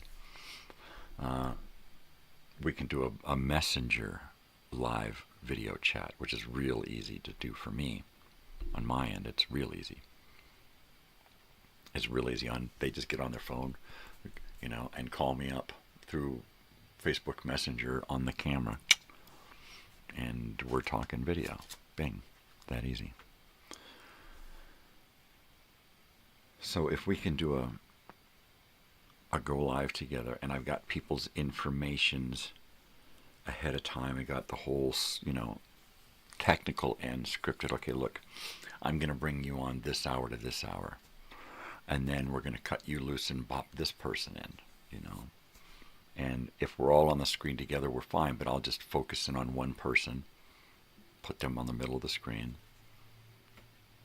and it'll be their hour, and the other people will be there watching the show, kind of in the wings, waiting to go do whatever they're going to do. We're going to have to work out the technical shiz-bang on it, because I don't know nothing about nothing, really. So,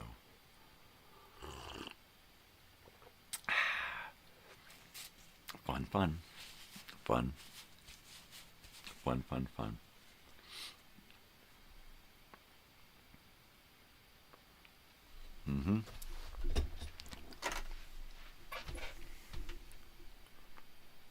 Totally.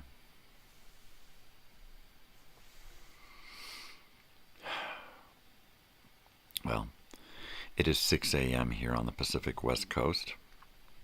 It is the 12th of November, 2025. The sun has yet to come up here. And I have yet to put up a USB camera outside. USB cam sunrise. There. That's that. And we'll see if we can get a sunrise camera going on, baby. Here's a camera. There is a camera right there. This is what we call a USB camera. Right, and I can take that and I can tape it, use two-sided foam tape and tape it somewhere outside. I can clip it, squeeze it, clamp it, drill a hole through the thing there and just attach it outside, whatever I got to do, right? And just aim it out there at the sunrise, just right out there at Copper Mountain College, direct east of here. And I'll get the sun no matter where it is during the year. So I'll do that. It must be cold as hell there in the desert.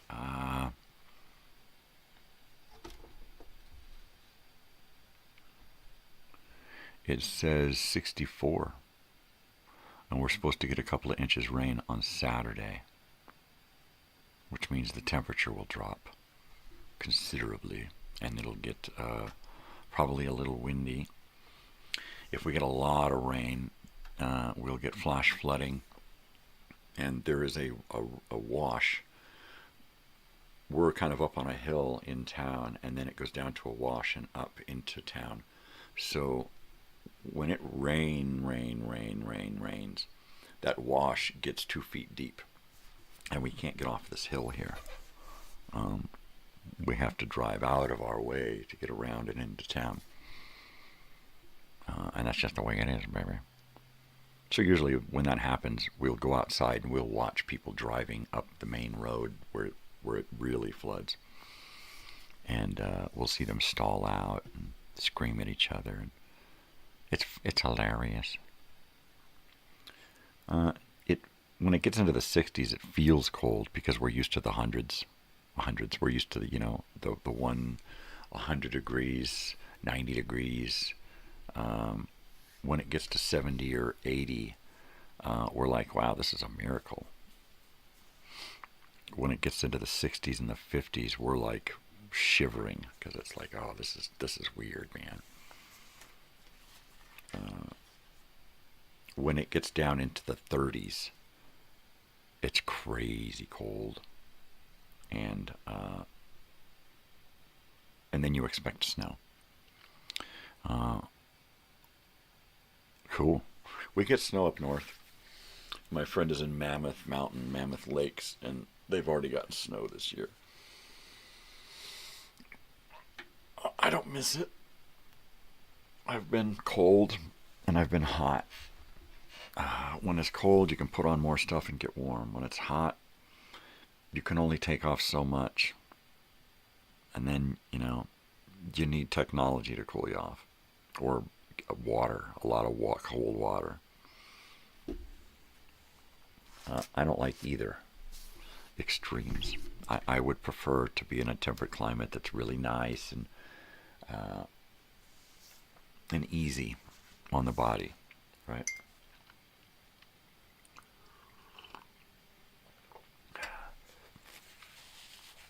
Totally. I'm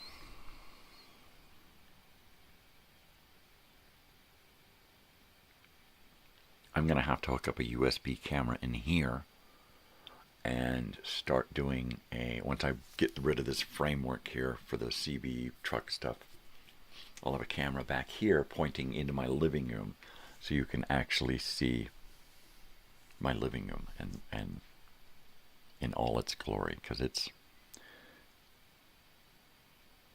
vintage. It's totally vintage. Totally. Yep. Yes, sirree, Baba Rooney.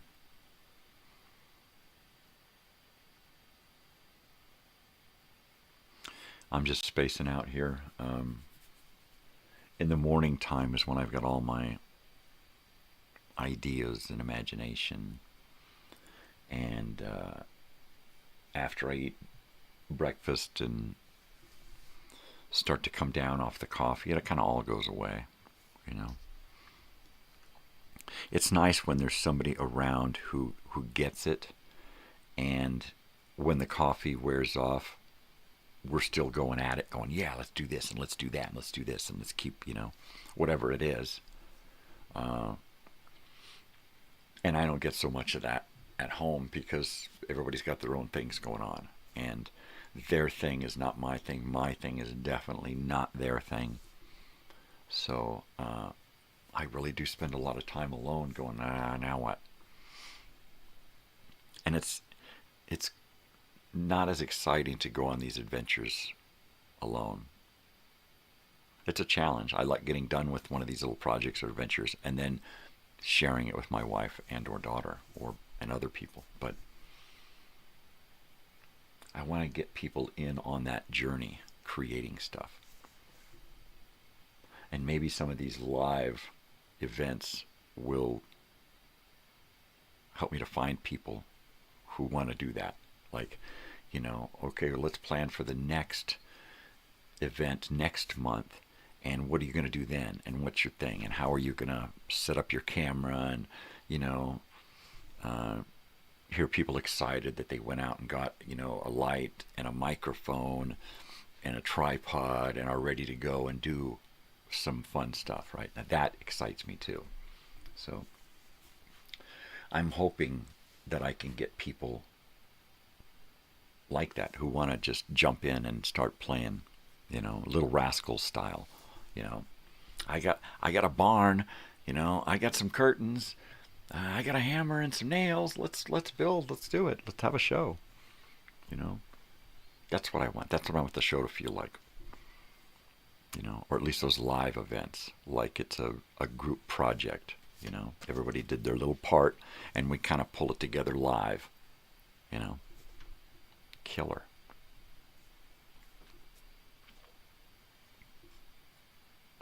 and we'll just do them as telethons. So that way people can kind of do their own thing, and it's free form, and there's no real main theme, right? Other than we're here to raise awareness for whatever, and for awareness for the channel, and bring you some entertainment. This kind of entertainment, that kind of entertainment, whatever, you know. I'm not going to do a striptease. If I was getting paid, I might. But it's pretty much, it's an adult show. Well, it's a not for kids show, let's put it that way. So we can pretty much get away with doing most stuff as long as we're not doing any copyright infringement and we're not doing anything hate related, right? Well, I think we're good. We can do just about anything we want. I will continue to do bong hits, smoke a pipe, smoke joints during the live telethon.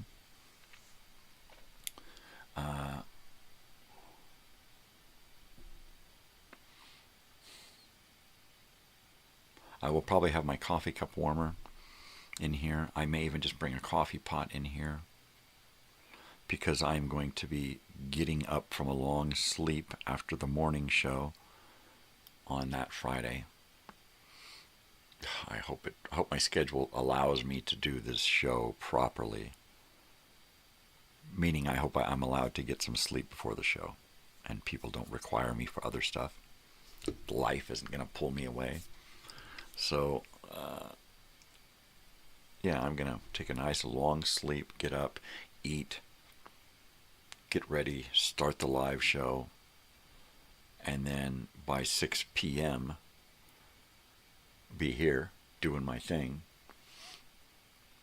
And hopefully during the show, right when I get started, I can get people involved, because at that point it's going to be prime time out here, and it's still going to be prime time over there, and it's going to be live.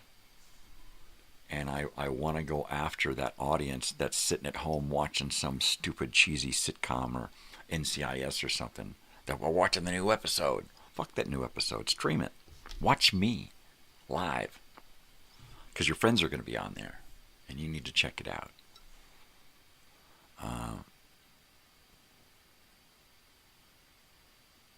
Musical guests would probably be my biggest desire for the telethon. Musical guests, and then any other kind of talent related thing. Literally, if somebody wants to come on and read a child's book, a children's book, right? I'm okay with that. You know, come on and read fucking Dr. Seuss or some obscure book that you read to your kid, you know, whatever, something weird, different. Edgar Allan Poe, you know, whatever. Come on and play a song. Come on and put a camera on your table and draw a picture. Put a camera over your shoulder and paint something, you know. All right, we're going to go back and check with so-and-so who's painting a picture. Hey, look at it now. You know, it's really coming along. What is it now? Can we tell what it is yet? Whatever. I'm cool. Cool.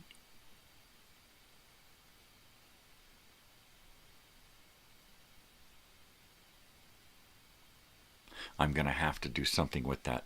Once I aim my camera out east, I'm going to have to do something about this little solar-powered street light out there. It's only got a slight glow to it, but what I'm going to have to do is put some tape over the side that shines this way, so that when at night I can turn my camera on and get the moon and the desert lights and stuff off that way. That'd be great. I'm going in. It's yeah. I'm going in. So cover me and give me an artist, or I'll go pick something out here.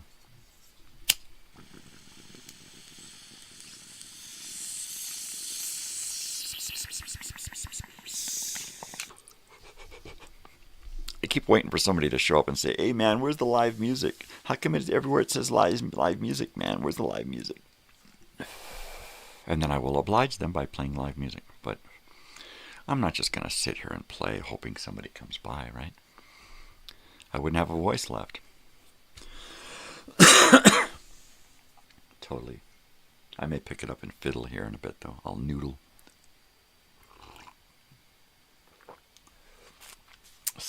I was telling somebody, there's like, do you play guitar? I'm like, no, I just kind of fiddle around. They say, oh, you play a fiddle? And I'm like, what? You play a fiddle? I said, no, I just fiddle. I noodle. Oh, I noodle. Oh, okay. You play the noodle? Dummies. You play the fiddle? No, I am not Pa Ingalls. I'm not Charles Ingalls. I do not play the fiddle and laugh, stomp my booted feet. I do not.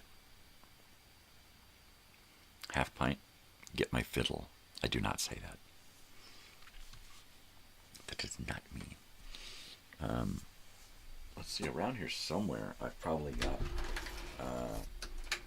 an extension cable for my USB,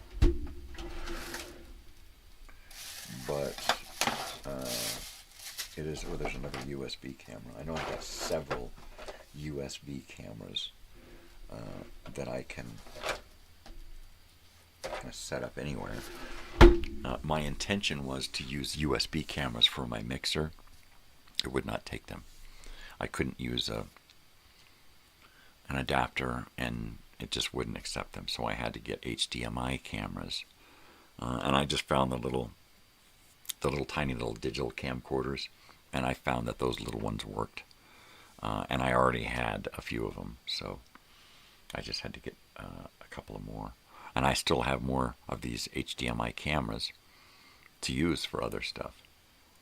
So, not to mention a million other cameras, old video camcorders, videotape camcorders, and old cameras where you have to have a machine to plug it in to use it, right?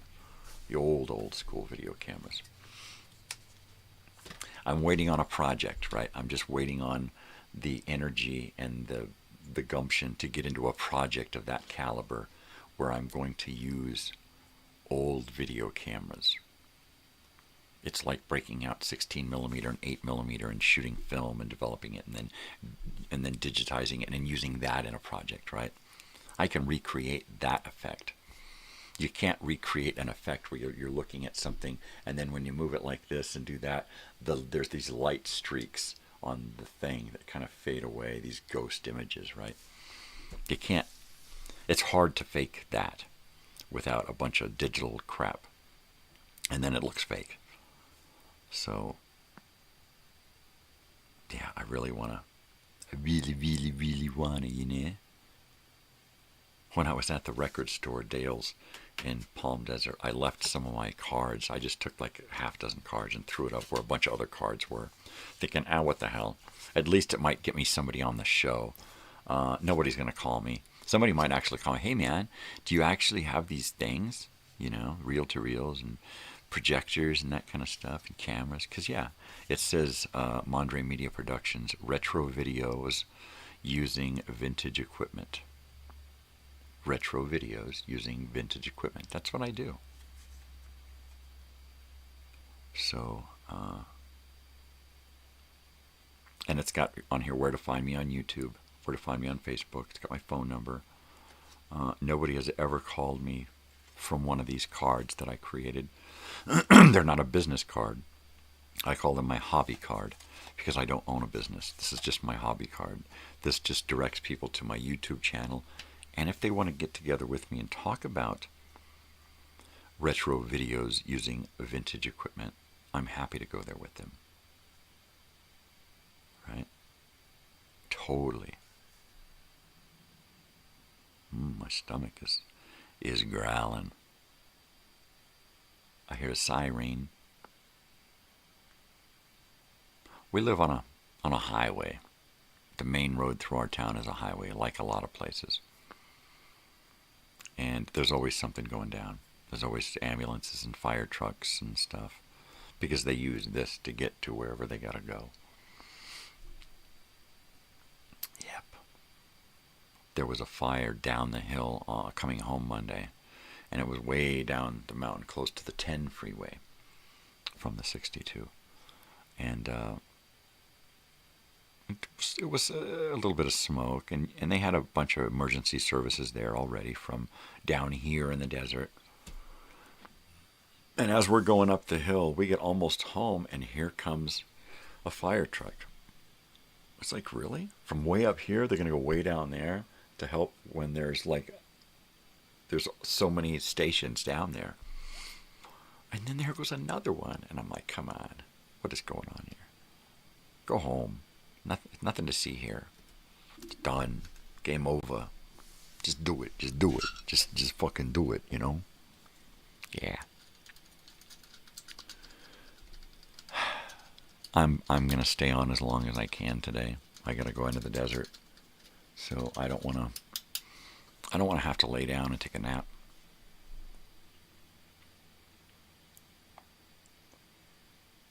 I really doubt.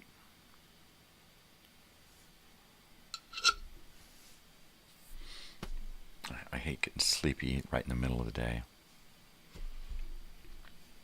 Basically, it's just like a sugar rush wears off. That caffeine buzz wears off.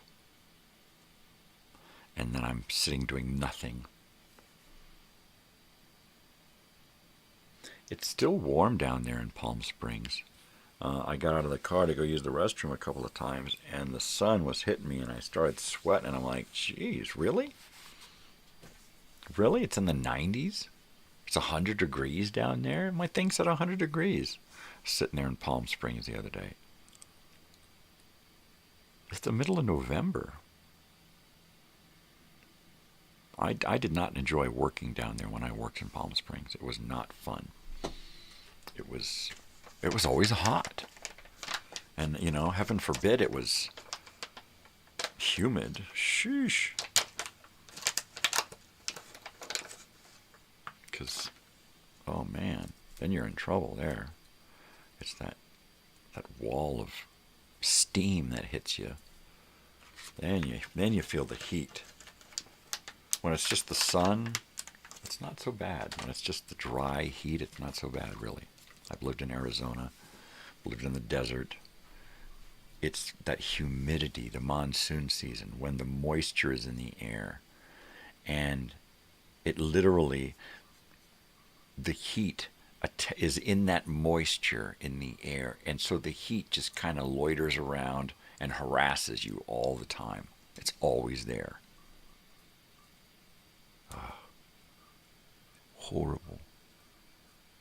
Horrible. I hear my fridge over there starting to squeak again.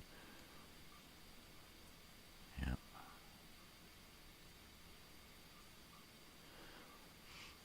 Okay.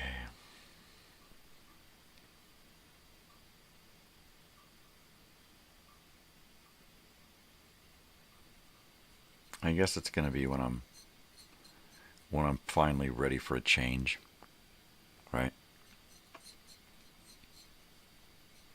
Things are going to change.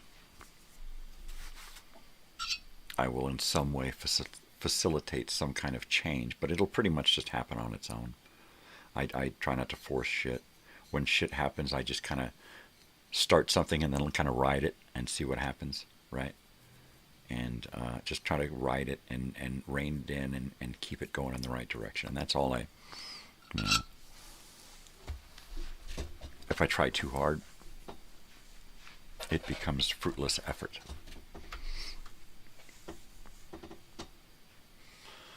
Totally. Oh. I cut my head off this morning, didn't I? I mean, I'm pretty much in. But that's a tight screen there. I go back and I'm off camera. I gotta hang in here. Totally.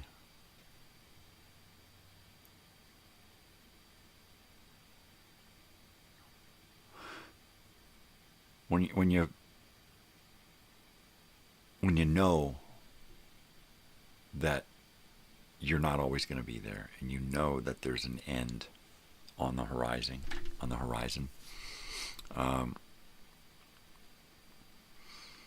you start to think, well, what's going to be around when I'm gone, right? Aside from a 500 live shows, what's going to be here when I'm gone, right? What did I do? What did I create? What did I build? Did I leave some kind of legacy, some kind of financial legacy, or did I leave a different kind of legacy, right? What did I leave behind? What kind of message did I try to share with the world during my time here on this planet? That's what I think about. I think a lot about that when I'm here, because I'm allowed to. I got to go check on my dog. I'll be right back.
All right, I'm back. I'm here. This is Banish Misfortune.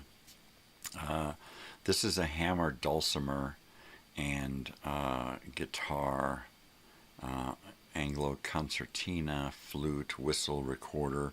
This is a couple of old guys who were like, were like Renaissance fair musician type guys. You see the dulcimer on the left there, and the guy playing the little concertina recorder type things, the flutes, the this and that. This is some great music here. This is some great stuff. This is my holiday type music. It was done in early 1976, and these guys just got together and recorded a bunch of songs that they just played at their stuff. So let me go ahead and do this this routine that I do, pulling up graphics, and we'll see what happens here. Let me get this bong hit together while that's loading.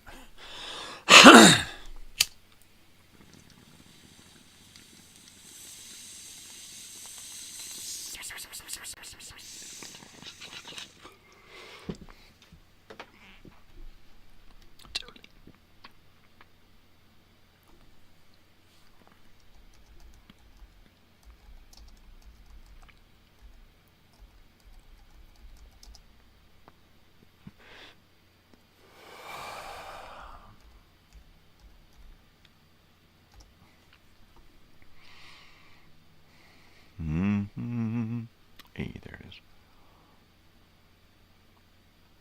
Alright, let me open this up so I can, hey, that looks like it. There you go. What is it called? Banish Misfortune. Save. November promos.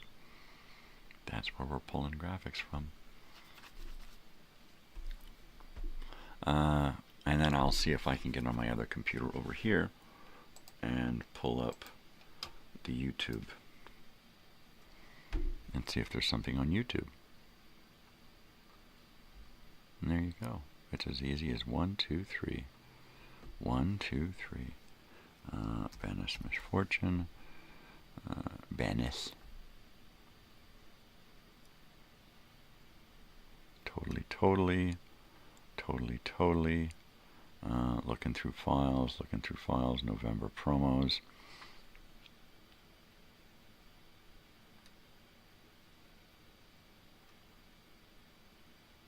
I don't see it.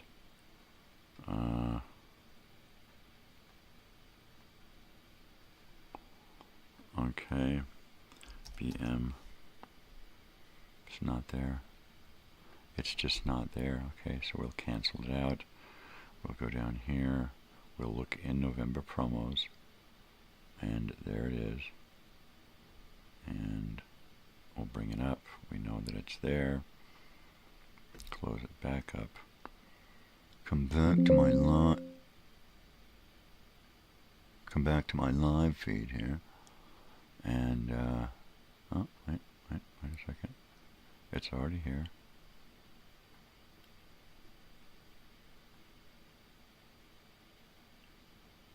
Alright, why aren't you giving me the file that I just put here? Okay. That means I have to do it again. Doesn't that suck when that happens? Right? I mean, all I want to do is put this thing here. Okay. And there it is again. Okay.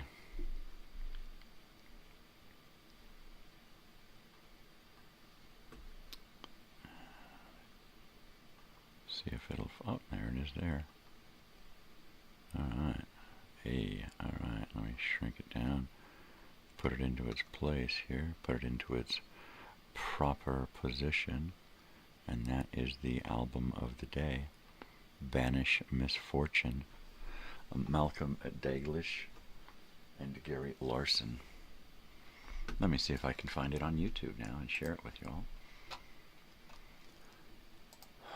Restoration.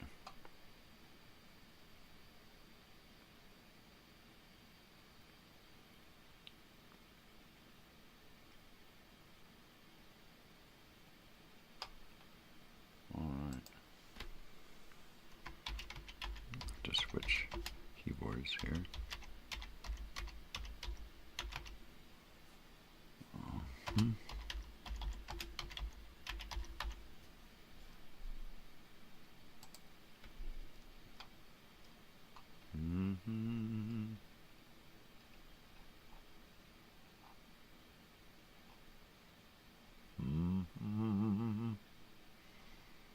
It's I'm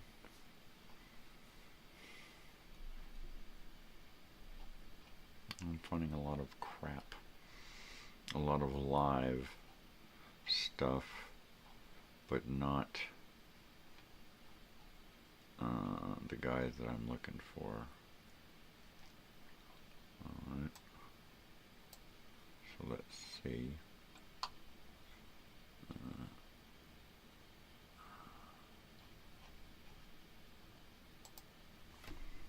And this is, I believe, 1977, right? I would think that this is recorded in 76 and released in 70. Not 76. Alright, so it's got the recording there. So 1976. There we go. Let me put that date in there and see if I get the right 76 here. Oh, damn it. Back 1976.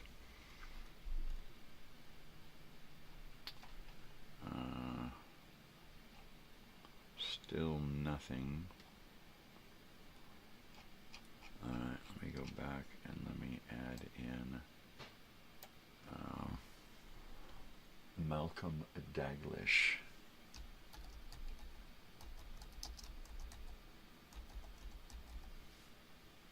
Oh, I used the wrong keyboard again. I'm going to cancel my live feed using the wrong keyboard here. Let me get rid of this one. That'll help.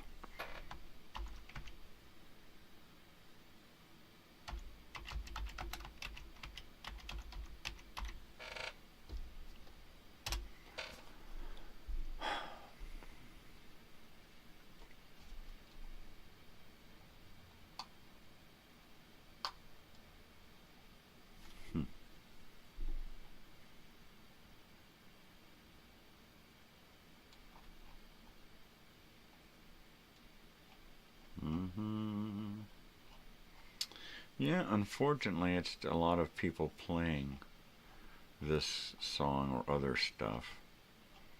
Banish misfortune seems to be a popular phrase. Go on. Go on.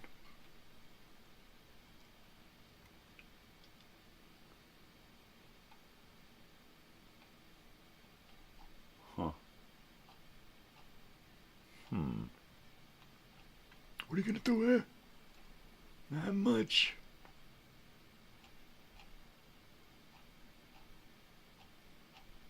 Well, I guess that's what you get when you get what you get. When you get what you get what you get.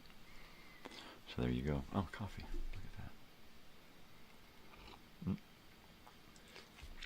That needs heat, man. Heat, man. I'm gonna go do some heat, man. So you know the deal. I will be right back, so don't go away.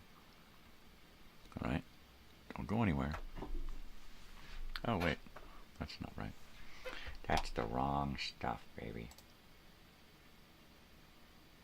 That's the ticket.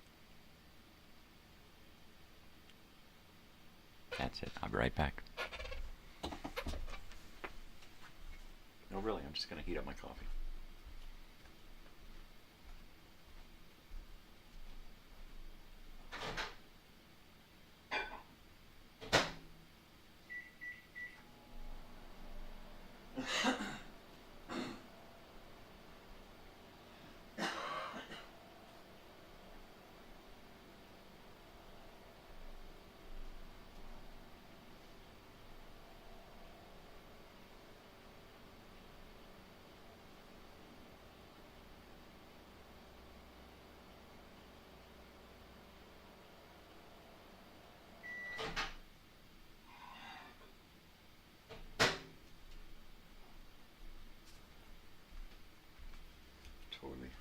Totally. I mean, totally. All right, Chihuahua. I'm back, baby. I am. I'm here. I am back. Oh, yeah. Back to the morning report here on the morning show. It's Old Time Radio Wednesday. We haven't really talked too much about old time radio, but then again, I'm kind of always in that world. Oi.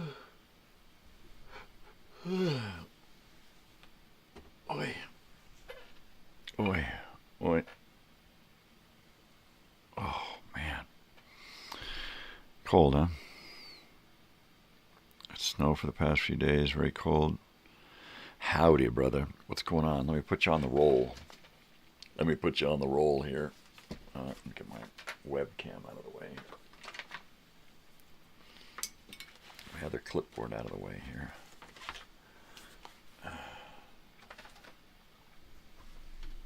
So how are you feeling? Are you feeling better today? You were a little under the weather yesterday. What's going on? And James, are you there yet? Did you get some dubage going on yet? So I'm ready to go back in. Cover me. Ready to go back in. Totally. The album of the day is Banish Misfortune. It's dulcimer music. Recorded in 1976 by some folk artists. So there's a lot of flute and guitar and concertina and that kind of stuff. Good. I'm glad to hear you're feeling better. I tried to find a link, but I can't find anything remotely resembling this album here. So this one's one of them ones that you'll just have to find at a record store, man. But it's Banish Misfortune, and it's Malcolm Daglish, and he is on the dulcimer and singing, and then he's backed up by a couple of guys. It's great. It's great stuff. I wish I could find some. I'm not sure. Maybe I could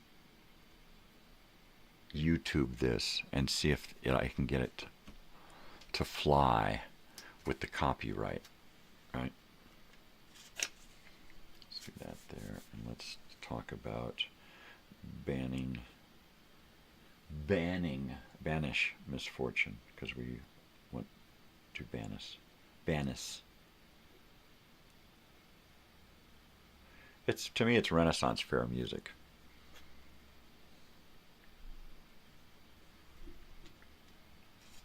It's holiday music.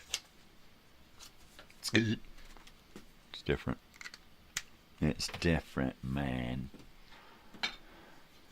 I'm still out of sorts, really, myself. I still feel weird, like there's something missing. You know? Maybe it's from spending too much time away from the studio, getting done with the live show, and then just turning everything off and walking away until the next day, until Monday, that kind of thing. Maybe that's it. Maybe there's a part of me that wants to go back and do that and just sit here all day and make stuff. You know what? At some point after the first of the year, but for now, I'm just kind of having fun doing a whole lot of nothing. So I know that creatively, I'm gonna have to do something. Yesterday was 5 hours. James was here pretty much most of the day.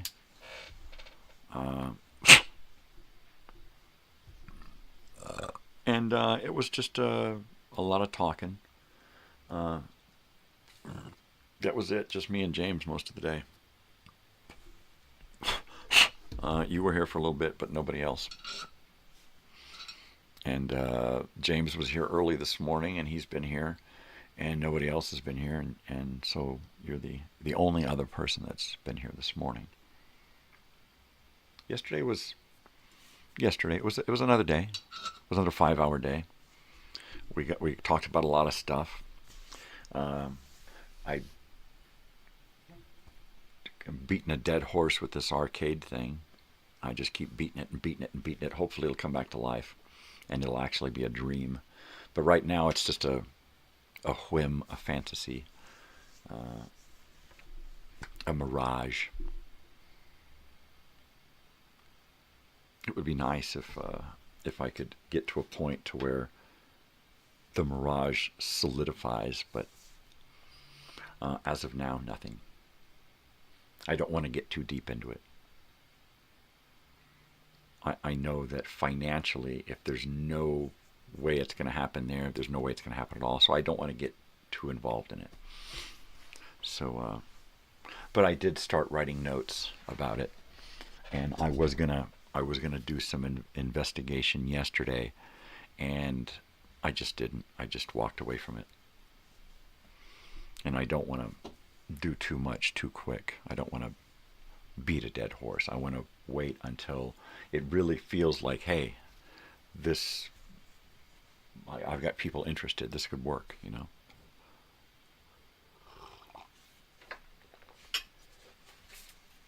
If I start looking at buildings for an arcade, things are serious, right?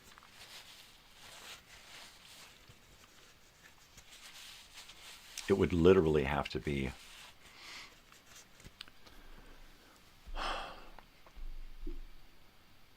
in my daughter's name,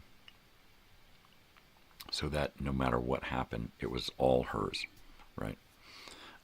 Get everything up and running, make sure that financially it works, so it's not a burden on her, but it would be a lot easier for her as a young person to get a business up and going with the help of her family, right? Rather than it be a family thing.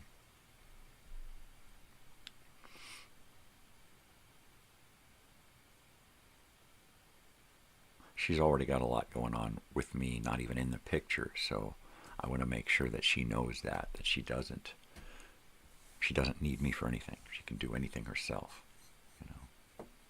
And I'm just there to kind of help where she needs me. If she needs me, if not, whatever.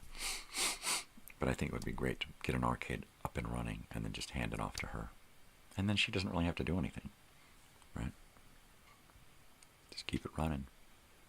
Keep it running. Hire people or don't. Sit there and work yourself all day long, or hire people. Whatever floats your boat. Work it all week by yourself, and then You know, have a couple of people helping you on the weekends. It's just an arcade, you know. I think when it's busy, you need someone on the floor, and someone in management, and someone in the snack bar. That's it. On a busy day, that's who should be there at an arcade. The way I see it in my head, there would be hundreds of people there a day, hundreds on the weekends, Saturday, Sunday, Friday, holidays. There'd be a lot of people in town, so there'd be a lot of people there, you know.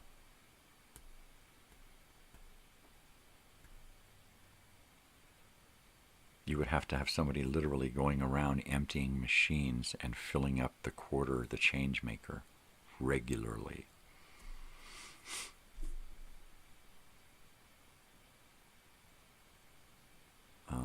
We would have to do tokens, $2 tokens, $2 a game, but you have to use tokens because the machines would fill up too quick.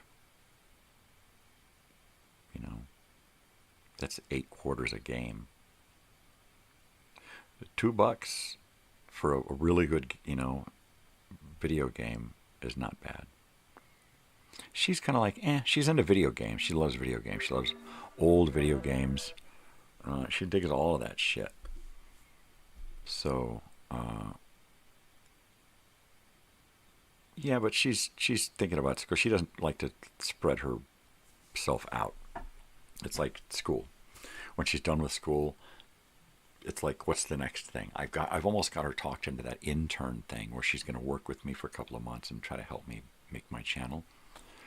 I think at that point, it's going to be, okay, now you need to help me. Part of that is you got to help me do this research and get this arcade thing going. I'm going to see if I can tap her this winter break, because she's going to be off for a month in the winter. And see if she can help me with a little bit of research and figure out what the financial end of it would look like. And if I got a couple of months down the road and she's done with school and she has her bachelor's degree and she's like, she doesn't know what she's going to do, right? And if I could say, hey, let's start this. We can raise the money. We can do it ourselves. And you could run it if you want. You know, and then just let her kind of work her way into it. She'd have to, like I do, I have to talk myself into things. And eventually I think that she would be able to talk herself into that being exactly what she needs. Right? I'm just saying. I think anybody her age would kind of really, really dig on having that kind of a, not just a job, but your own business, right? What do you do? I'm 23 and I run an arcade, a vintage arcade. Wouldn't that be sweet? Wouldn't that look great on her resume, you know? A bachelor's degree in psychology, and she sits up on high in a loft looking out a mirrored glass window at an arcade filled with people. That's different.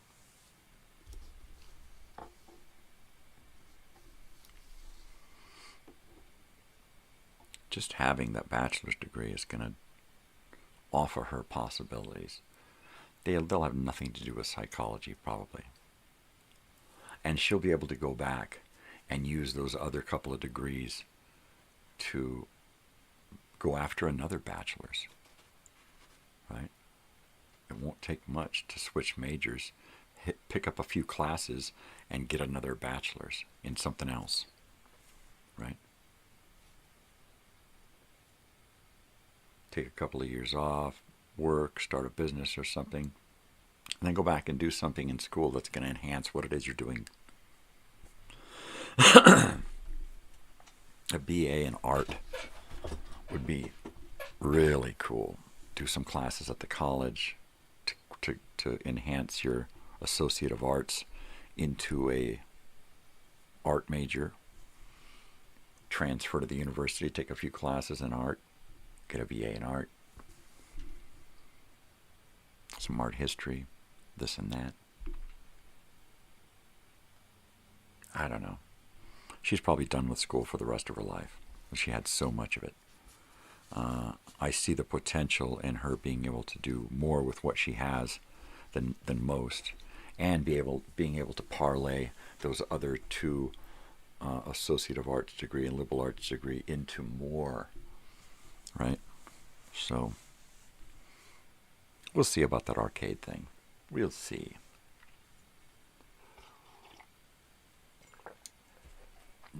Pardon me. I never push her into anything because I never liked to be pushed. But I know that being like me, she can let things kind of fester and then start talking yourself into something, right? Is she going to have a bunch of student loan college debt?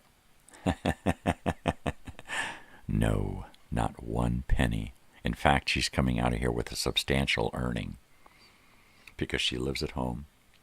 She's taken no loans. She's only done grants, financial aid, and a lot of scholarships. And they're literally throwing money at her every year, that she has amassed quite a savings. She could probably buy a new car. Seriously, I'm not shitting you. So I wouldn't ask her to invest in a business, but I would love to get one started with her and get her to help me raise the money to start a business. Let's raise the seed capital to start a business. How do we do that? And get her so that she realizes that she doesn't have to literally spend her savings, her life savings on something, right? She can crowdsource it to a bunch of different people, and everybody's giving a pittance to something that amasses to a huge amount of money. That's it. That's all it is. 1 million people give me $1. I need 1 million people to send me $1. That's all I need, right? Here's my address, my P.O. box. Put a $1 bill into an envelope and mail it to me. That's all you got to do, right? And it's that's how easy it should be. The next guy, he needs $1 million. Give me your address, dude. Here's a buck, right? I know most college kids they're having to work. And my daughter's best friend, she works, she has a car, she's got to pay for this, she's got to pay for that, she's got to pay rent at home, she's got to do all this shit. And I'm like, not in my house, not on my watch. No. The only way that she was able to do this worry-free was to take the worries out of it. Period. Just because she turned 18 doesn't mean I was going to kick her out or make her pay rent. Okay, now get a job, No. You stay in school, that's your job. Period. That's your job. Whatever you need, we're here for you. We'll pay for food, clothing. We still buy whatever she needs, She buys a lot of what she wants and much of what she needs. And I just see that when she gets out into the world, she's going to get hit with enough of that shit. She's earning her way into having to do that shit. She's working on it. I'm not going to force her into, okay, now go out and be an adult and take care of yourself and get a house and do all. Fuck that. I hope that she stays with mom and dad forever and her significant other moves in and the family grows rather than shrinks, right? Working as a group makes it a support family, an S family, that makes it easier for people to work. Most Hispanic families are S families, support families. Multi-generational, That is how it works. That's how it's made to work, right? That's how it used to be around here, everywhere. You go into a home 150 years ago, and it was a multi-generational home. That's why they had big houses, because they had, you know, mom, dad, grandpa, great-grandma, you know, the great-grandbabies, you know, a couple of different aged kids in the house, and then somebody who's just gotten married and they're living in their own little place out back, you know. Yeah, that's the way it should be. Everybody on one piece of property. And grow that piece of property. Grow that household. Don't shrink it. Well, we want to go off and do this. You know. Come back. We're here. You know. Some people don't want to go off and do that because they know they need the backing of the entire family to make life work. And that's the way it is nowadays. Mom and dad's paycheck isn't enough anymore.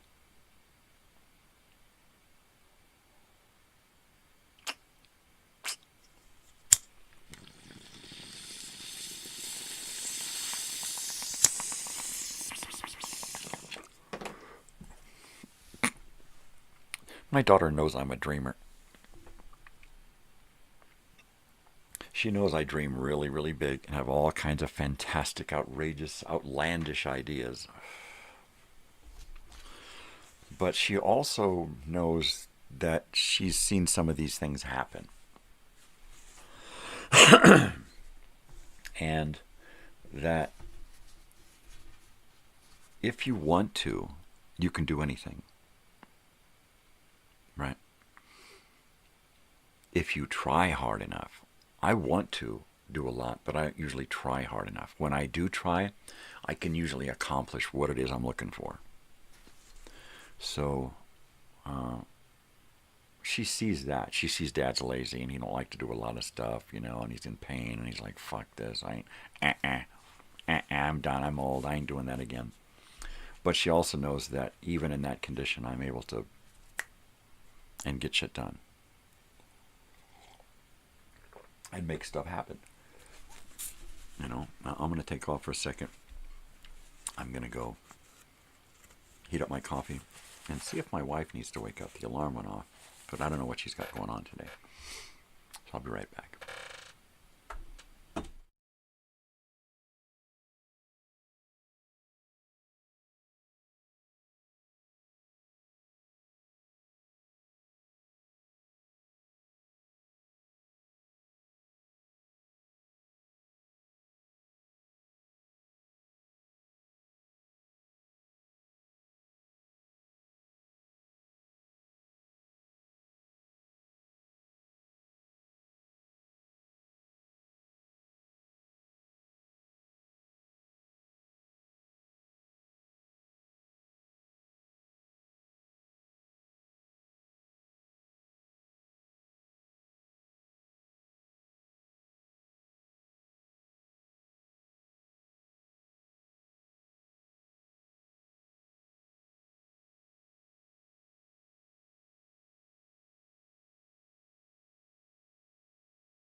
All right, I'm back. I'm back, baby. Yeah, I'm really proud of my daughter in that she was able to do the whole schooling thing herself. What do you need from us? I need you to fill out this paperwork. I need you to do your taxes before here. I need this, that. I need the other. And that's pretty much it. I didn't make her, but I insisted that she, once we get her started, she start taking on the role of student seriously. Go after that. Talk to financial aid. Talk to your counselors. Be diligent in getting your courses worked out and keeping track of what's coming in, what's going out, what you're doing. And she's been really good about becoming a career student. She does her class sign-ups the second it happens. She's worked it out months ahead of time, what she's signing up for, so that it works out perfectly, so that she knows she's going to graduate on this date. She doesn't miss anything. She's got it all dialed in, right?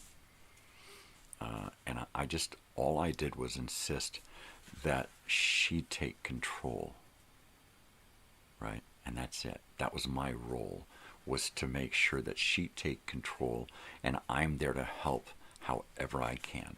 Mom's there to help however she can, but she's in charge. From grade school, we never helped with her homework. She was in charge of that. From grade school, she woke herself up and got herself ready for school. Being an only child, I think school was really important early on, because she wanted to get to those people, right? She wanted to get to her friends. She wanted to get to those people that she had in place of her siblings. So school became real important for her. Not just, scholastically, academically, but socially. She's a really, really excellent student. An awesome person. So it doesn't matter what she does, an arcade or become a friggin' doctor. She's going to be great at whatever she does. I think that running a business would allow her to do the things that she wants to do, right? Travel, go to concerts, shows, theater, that kind of stuff. And owning your own business gives you a certain amount of clout and leverage that you can use socially, so that she can then mingle with people, Hey, you're back. Are we ready for bong hits? Are we ready? Are we ready? Are you ready to go? Does she want to be a psychologist? No. No, she doesn't want to be a psychologist, psychiatrist, or anything like that. She took psychology smart because she's a good student. She can study and learn anything. And she, most importantly, financially, she could go to the college out here, get a 2-year transfer, or 4-year transfer, so 2 years out here within a couple of minutes, right? Take me to school, boom, you're at school. Pick me up, boom, you're home, right? And then, no more and then. And then from here, she picked psychology because going to the satellite campus less than an hour away, she could graduate in psychology from that campus and never have to go an hour and a half into the city, twice the drive, to go to the main campus. That's why she took psychology. That's it. The only reason she took psychology as her major was so that she could graduate locally and not have to leave home and not have to travel long distances, not have to commute with strangers, right? The weed hasn't arrived yet, all right? Well, we're pulling for you, man. So she was real smart in choosing psychology, as did one of her friends. But unfortunately, one of her friends is doing student psychology. She's going to become a teacher. So she has to go to the main campus for a certain class or classes, which sucks. Or have a different schedule than my daughter, because their psychology stuff is slightly different.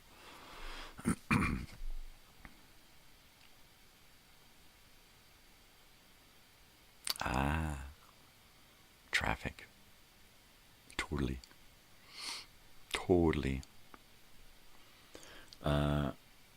Yeah, so I'm glad that she was smart enough, because we didn't control any of that. That was all her deciding everything, figuring it all out, the financial aid, the class schedules, everything. That was all her. So in that respect, she's done more adulting and has more responsibility in that arena than I could have ever had. She got it done. She's getting it done. She's almost done with it. She'll have her bachelor's and then she's done. And she never has to worry about that again if she doesn't want to.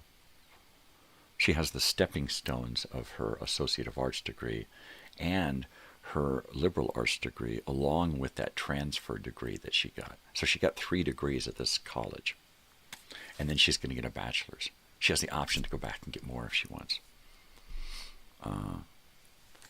Maybe that's why I've been feeling crappy lately, because that's solar activity shit. Yeah, if it goes weird, we're done. All it takes is one burst. It's happened before.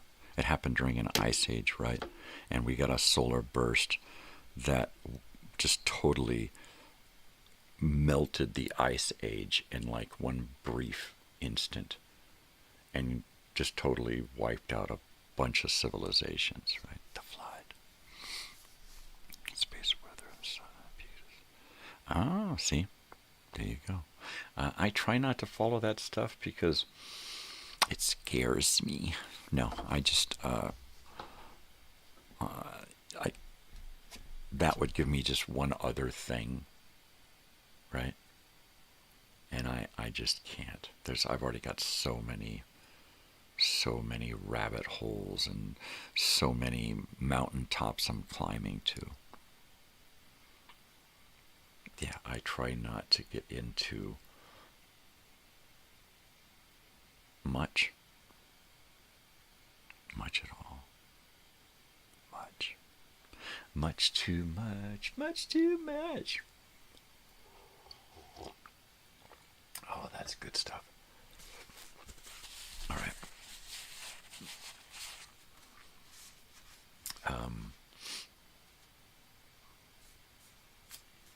I just don't know.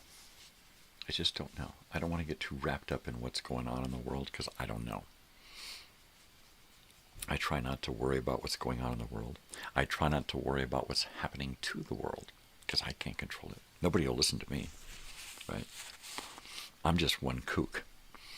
So even if I say, hey, I know how to save us all and the planet, nobody's going to fucking listen to me. That fucking kook. Oh yeah, peace and love, that's going to do it. Oh sure. All we got to do is recycle. Yeah, that's going to save us. Right? Nobody wants to hear this shit. Nobody wants to hear that, hey, you have the power. Oh yeah, sure, I got the power. I got the bill from the power company to prove it. Yeah. The Carrington event, 1864, fried telegraph lines and made the ground hot to the touch. I believe this. I don't even want to accept coffee and wheat. Yeah, I like it. That's crazy. That's crazy. Now, I'd love to have you on to talk about that kind of stuff, right?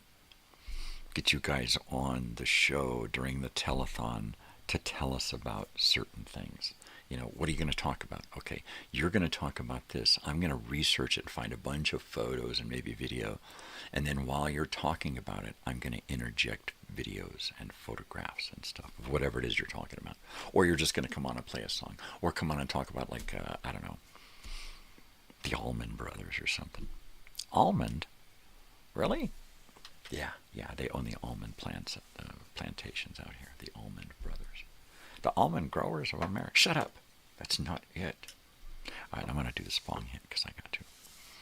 What's so fun about peace and love and understanding? Yeah, Elvis Costello, right? What was really cool was I'm with my 21-year-old daughter. We're at the record store doing the Haley Williams record release party.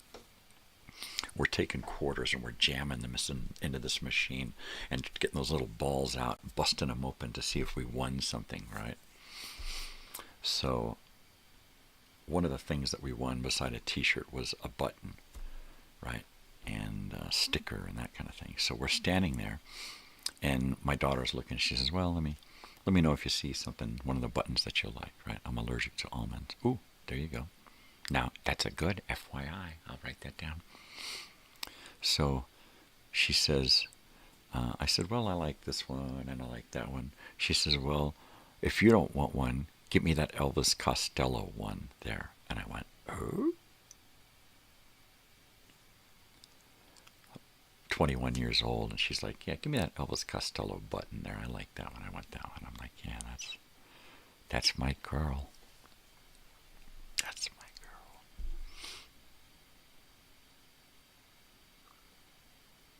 Every time we go out somewhere, she buys records, right? Or a cool t-shirt. And I'm like, that's my girl. That's my girl. It's funny how we have a lot in common. You know, and some of it is environmental that we've kind of learned from each other, but some of it is like inherited, like genetic, right?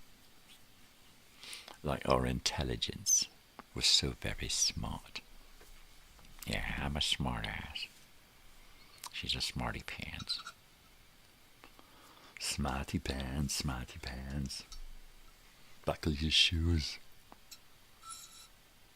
Don't give me crap, I got the blues.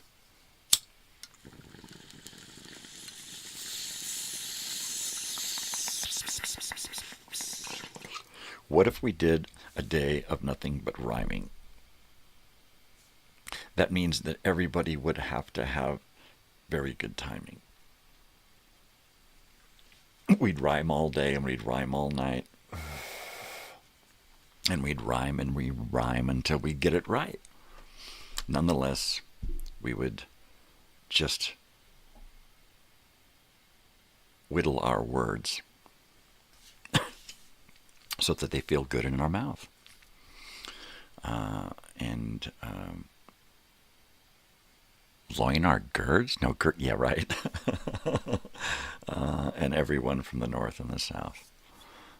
My aim is true. Allison. Allison.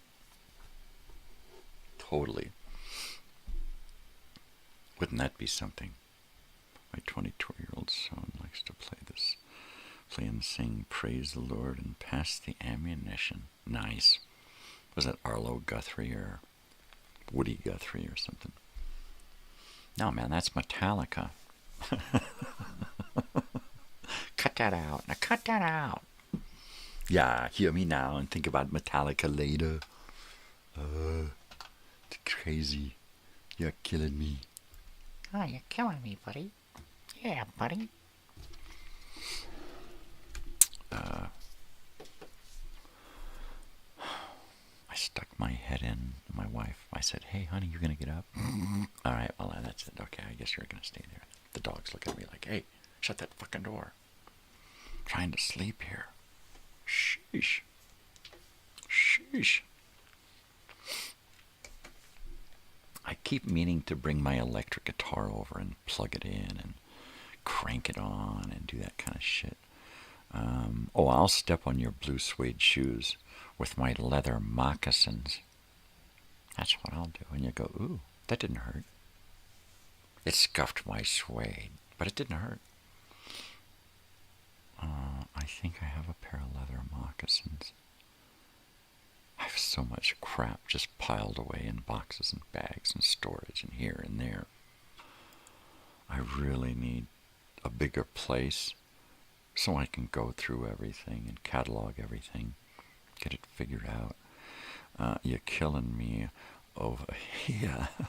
You're killing me, Smalls. Right? What a great movie. You're killing me, Smalls. One of the few movies from the 90s that I can really appreciate. Anybody? Anybody? Yeah, you guys know it.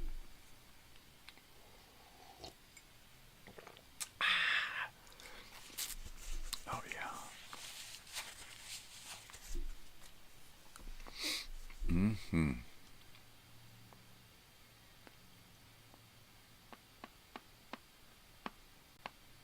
You can hear that, huh? Lean on me. That's It's a good movie, but that's not the one I'm talking about.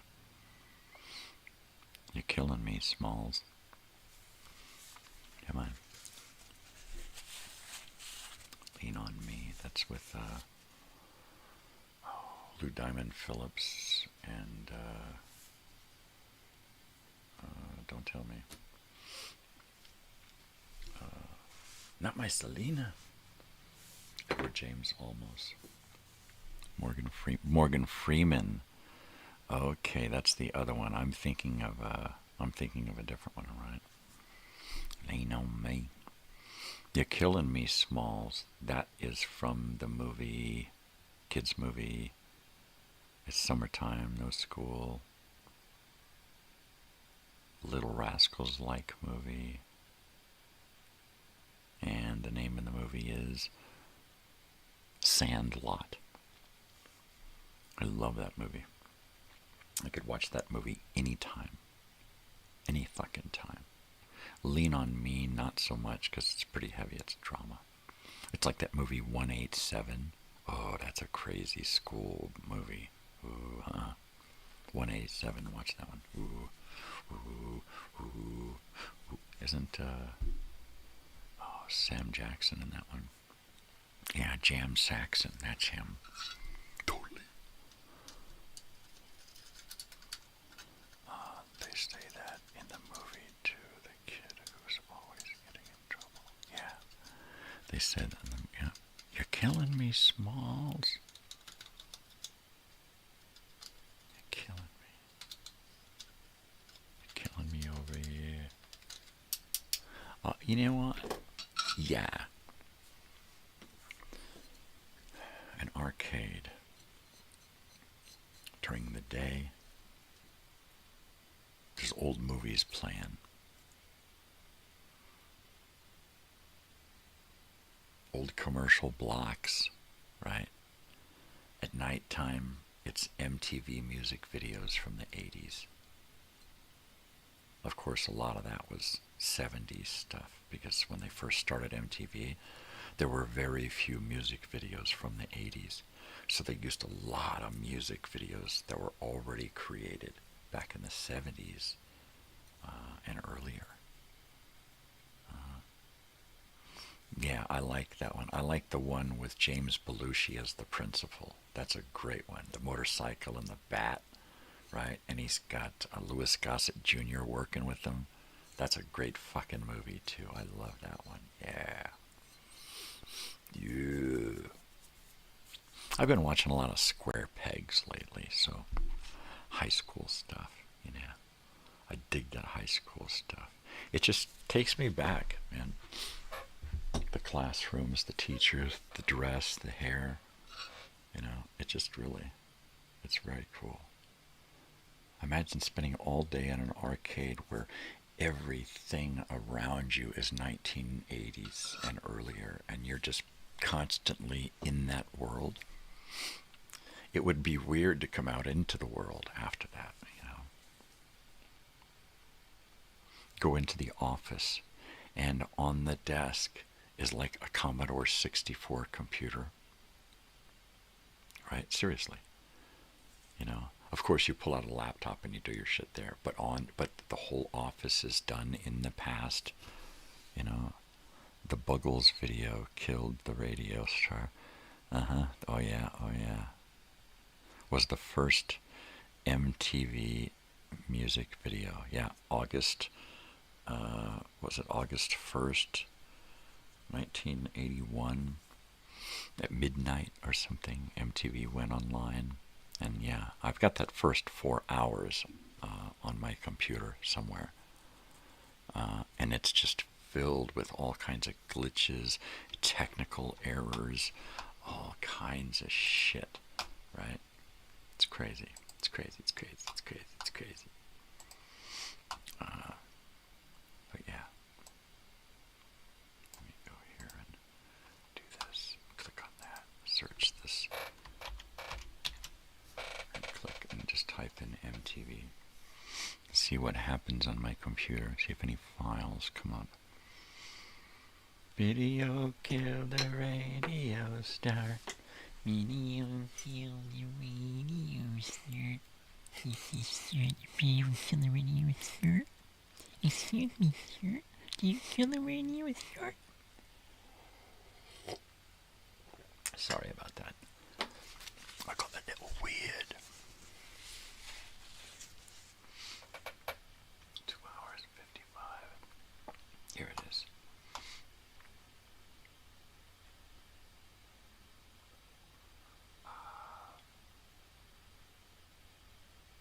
The first 4 hours of MTV. Right there.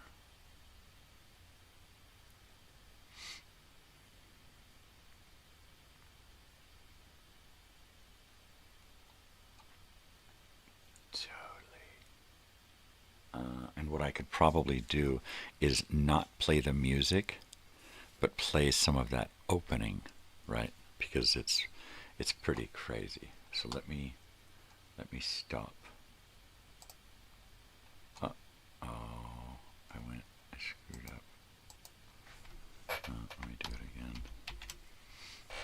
Oh, I got to do this. Yeah, okay, here we are. First 4 hours. And I am going to click on this. And we're going to check it out. So I'm going to go here. And we're going to do that. And I'm going to do this. And I'm going to do this. A few seconds away from switching to the redundant sense sequencer. T-minus 27 seconds. We have gone for redundant set sequencer start. T-minus this ought to bring back 20 some seconds memories. and counting. T-minus 15, 14, 13. T-minus 10, 9, 8, 7, 6, 5, 4. We've gone for main engine start. We have main engine start.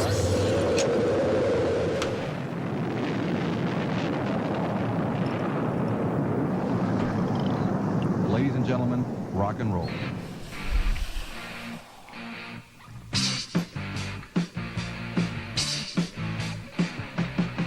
I will mute and take the picture away when I have to avoid copyright.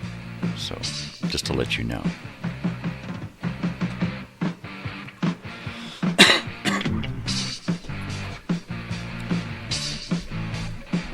Imagine this live.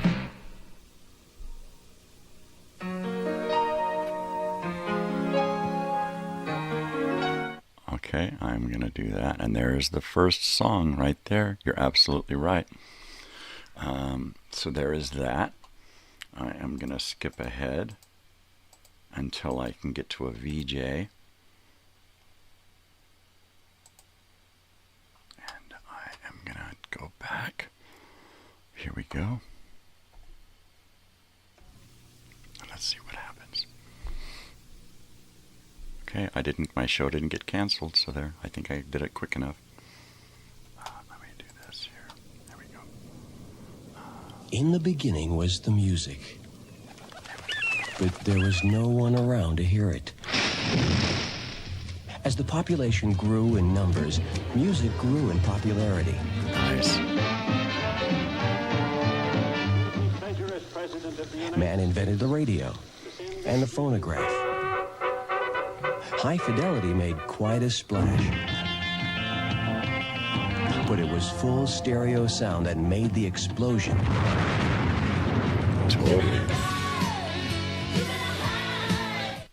Television came along and gave us the gift of sight. I don't think we'll get in trouble for that. Cable that gave us the freedom of choice. For a while, it seemed there was nothing new on the horizon. Announcing the latest achievement in home entertainment, the power of sight, video, the power of sound. MTV Music Television. All right, and there's another song. Looks like Pat Benatar. And I'm just going to bop through her video real quick. And then we're going to get to a VJ. And let me go back. And here we go back to a VJ.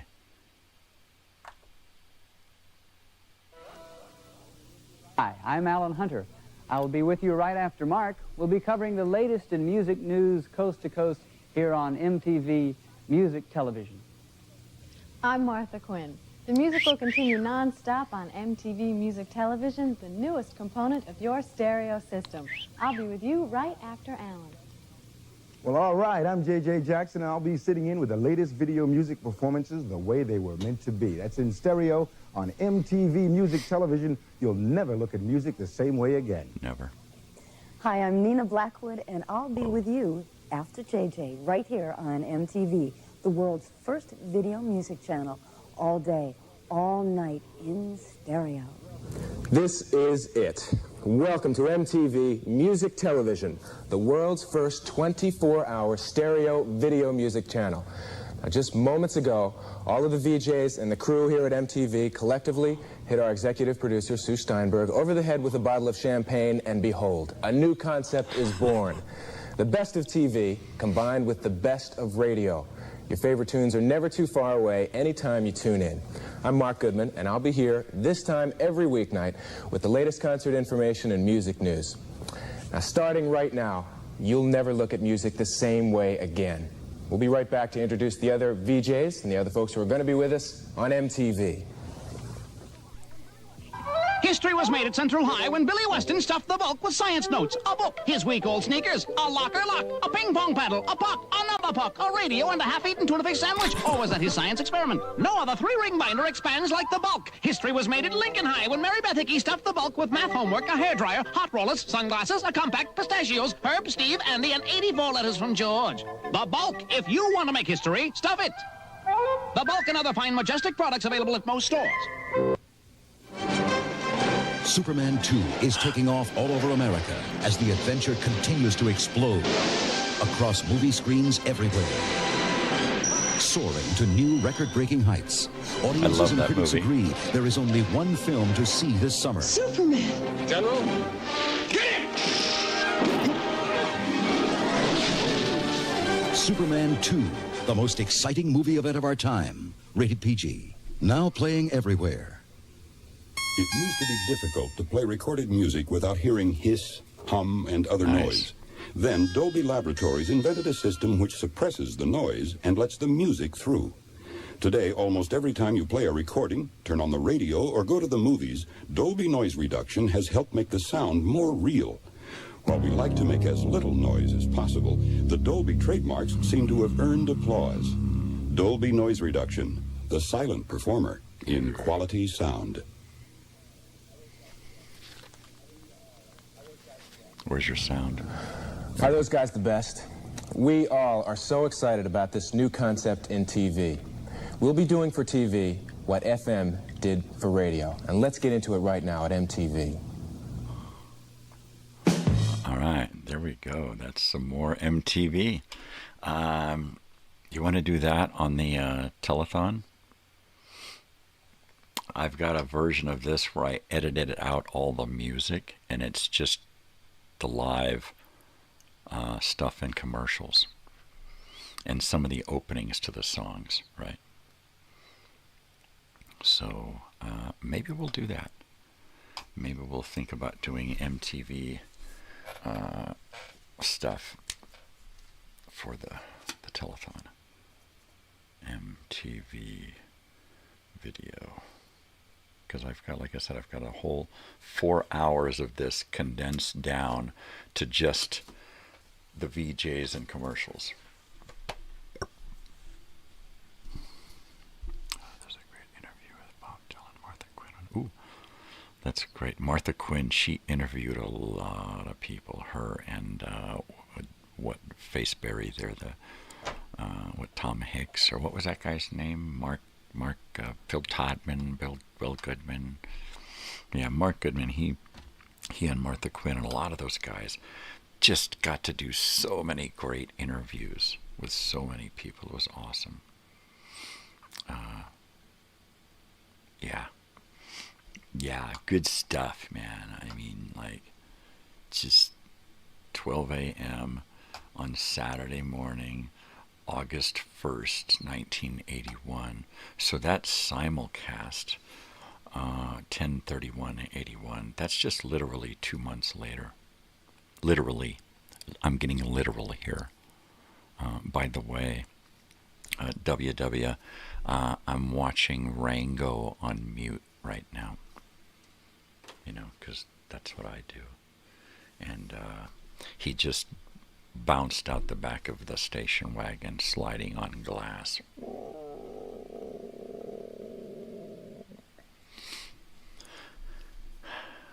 What a lucky, unlucky lizard, right? Poor bastard. Poor dumb bastard. I hate when the sheriff gets a hold of him and strings him up upside down and threatens to castrate him. That's a horrible part. It is. So, what are you guys going to do on talent night during the telethon? What's your, do you do arm farts or a butt kazoo or what? What are we talking about? What are we talking about here? Do fart kazoo. Could you imagine farting through a kazoo? I am now baffled. I should pose this to the scientific community. Would that even be possible? Well, we better do some research on it, son. We're going to do some testing. We need to get a test group. We get volunteers to come in and we'll get you fitted with a good kazoo. Get you all gassed up and have you fart away the night in a kazoo and see what happens. You're welcome for that, by the way. I know you'll go the rest of the day thinking about farting through a kazoo. There goes a car. Good. So, what is going on? What's going on? I haven't got a clue. I wish I did. I'm going to light another incense because this time I can light a regular Nag Champa. The last one was sandalwood. So this one is going to be an actual Nag Champa. So good. It's good.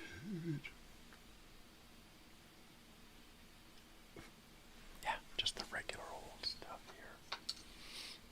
That just sets my morning off. Sets it off up in here.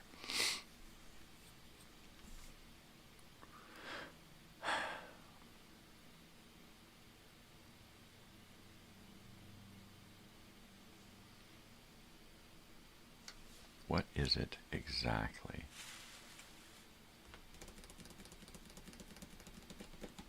What is it? What? I don't know. There's just something. There's just something.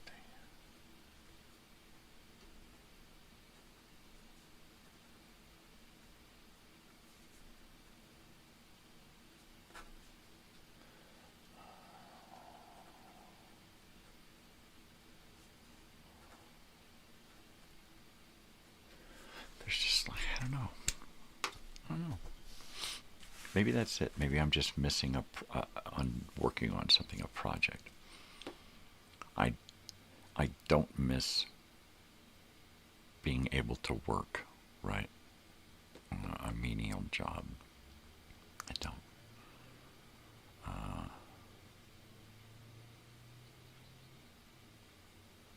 But that being said, I do miss some kind of routine.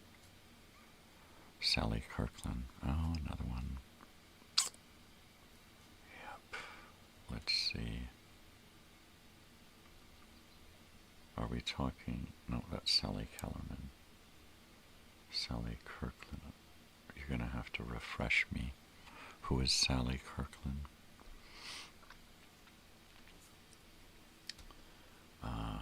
Because I'm not really good with names. If there was a face there, I could figure it out. Right. MTV is still sitting over here.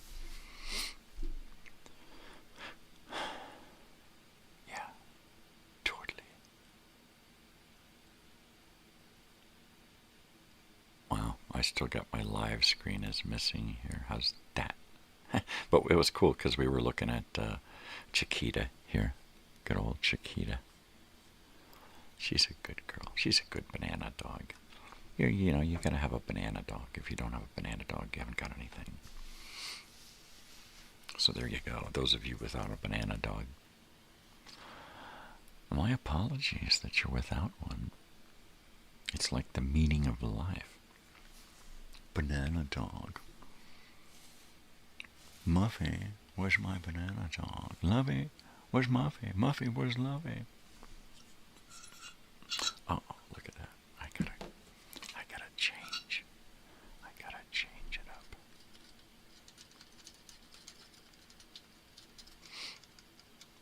Yeah. I was doing the RIPs and the at the end of the video time machines, and I started collecting. I was just, for a while there, it was like, okay, the next person and the next photo, and I'd find the good photo and then do their caption, and then maybe try to find an element to use in the video time machine. And then after a while it got depressing, because I felt like I was, I don't know, like I was preying on the dead or something, you know. And so it was like, I didn't know these people. Some of them I admired from afar, but I just stopped doing the video time machines altogether because of the whole RIP thing. It's just depressing. So I think I'm gonna get into something else. Time for another cup of coffee. You got that right, brother. Let's do that. Let's do that. Let's do just that. All right. I'm gonna go heat up. Get another half a cup and some cream, and I was rolling across my stuff there, and I'm gonna do that. 80s Private Benjamin, Charlie Angels, Falcon's Crest, Human Highway. Okay. Sally Kellerman. Oh, Sally Kirkland. Okay. I'm going to have to dig up her picture then. All right, I'll be right back. I'm going to go do my coffee. So don't go anywhere. All right. I will be right back, and we will continue the morning report shortly. Until then, please stand by.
Well, that doesn't surprise me, James. I grew up on TV.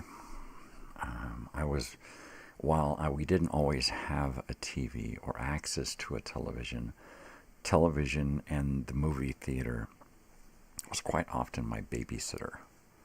We didn't have screens that you could just pass off to your kid. Here, watch this. You know, maybe a handheld video or electronic game or something back then, but not a video game. Something pretty basic. So I didn't have books. That wasn't my parents' thing, was to give me books. It was movies or TV. So I watched a lot of crap. They would drop us off at the theater and let us stay there for 3 or 4 movies so they could go do a drug deal or go to a friend's house and have a party or something, right? And that was our thing. And that happened a lot in the 70s when we were really young. And they couldn't afford a babysitter, but it was real cheap to buy, passes, tickets for like a matinee, 3 movies, Kids' Day or something, and they just dump us off. Here's a couple of bucks for some food, you're great. We're gonna get a piece of candy and some popcorn that only one person's really gonna enjoy. So it's like, fuck it. For me, it was all about the movies. I didn't care what we were going to see as long as we were seeing something good. Fucking Return of the Apple Dumpling Gang. I didn't care. Hopefully I'd get a Logan's Run or a Planet of the Apes sequel or something. Right? Something really crazy.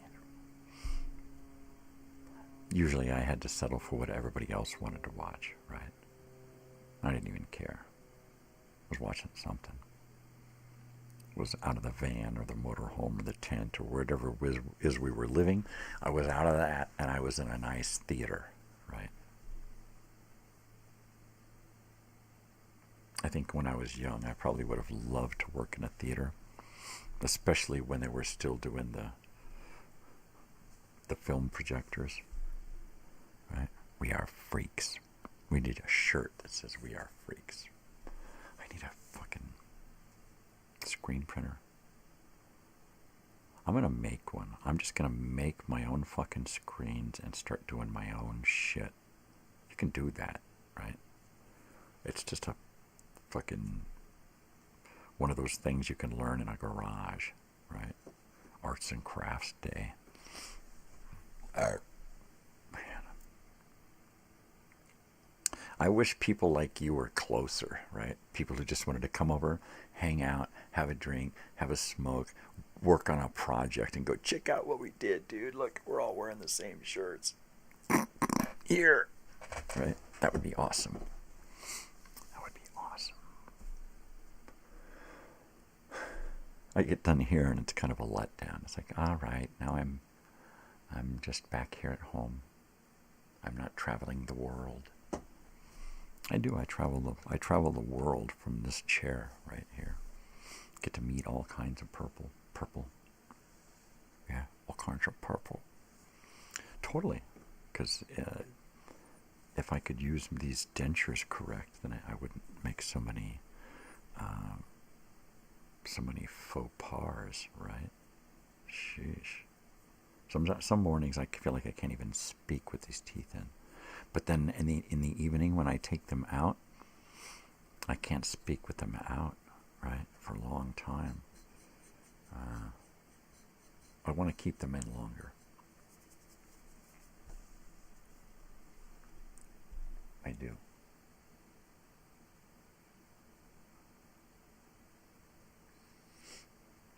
I may have to switch up adhesives again. I'm also a freak, however, spend more time doing other things than watching movies and TV. Well, good for you. Good for you. If I could get out of the house, I'm like housebound most of the time.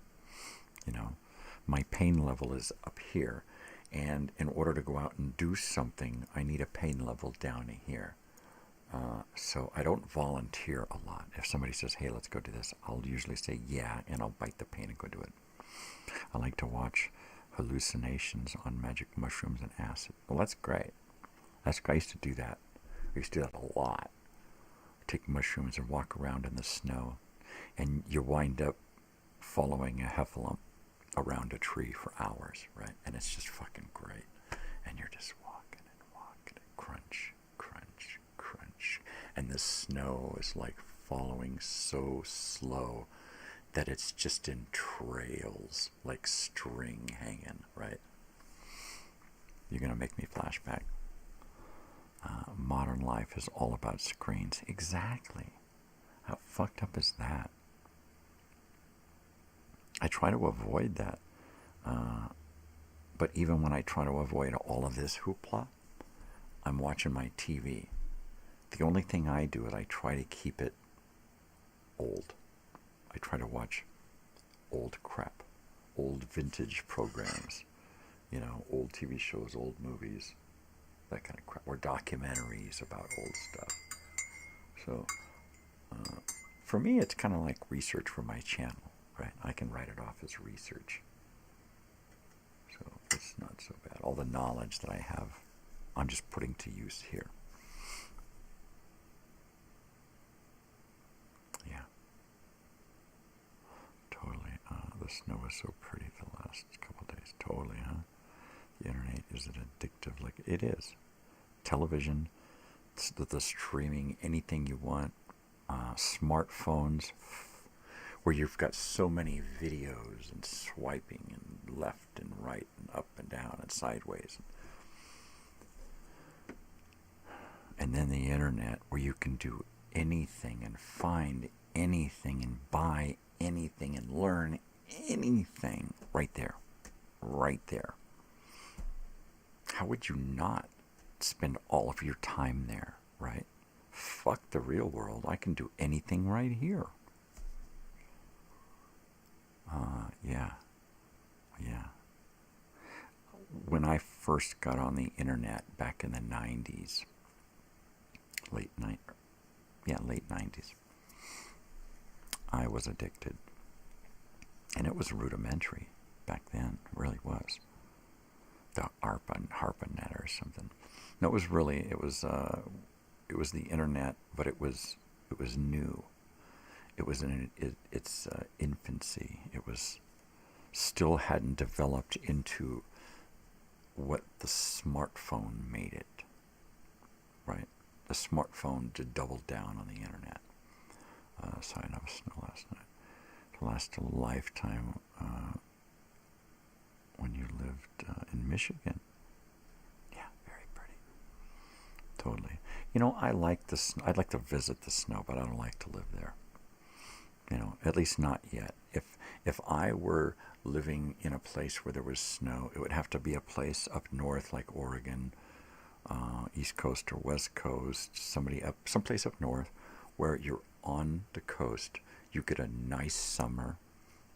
You get the sunny beaches and everything, but you also get the winter where you get snow, right? But not so much. That place where you just get a little of this and a little of that, but you get it all. But most of the time it's just a perfect 72 degrees, right? Yeah, boy, am I dreaming. Especially nowadays. Especially nowadays, man. Everything's all fucked up.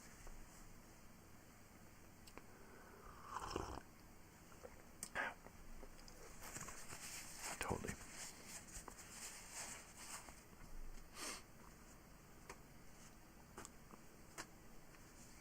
Ooh, look, a bong hit. I'll put this here. Yep. I'm a dreamer. And I can't help it. You know, I spent my whole life dreaming because coming from poverty, you never really had much. So your only hope was to do best with what you had and then dream of something better. You know, like I always dreamed of having my own family because I knew it would be better than where I was. And I was right. I was right. It's much better. Much. It's like, you can't even tell you how much better it is than my childhood. I like getting stoned, listening to the radio in a warm car, driving through a snowy landscape in Michigan. Dude, oh man, I just flashed back to the last time I did that here in Northern California, Northern Nevada. The the smell of the heater, the defroster on, the blades going, the snow coming sideways, falling, you know, and you're just kind of, I like to be like doing a lunch from work and hunkered down somewhere alongside the road, watching it fall under a tree somewhere or wherever I'm at, you know, or the rain. I love in a car on a rainy day when the lighting is just perfect and it's like that gray hazy lighting. There's just enough rain to mess with your windshield. You know, there's that smell in the air. Yeah. We only get 3 or 4 times during the winter. Well, snow comes and goes, right? It's enough. We all have 4 distinct seasons. You have all 4 distinct seasons. That's nice. I'd love to have that.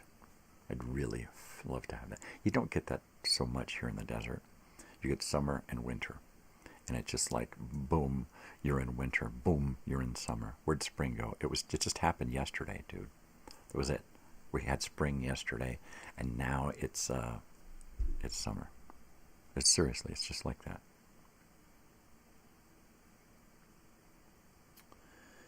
Yeah.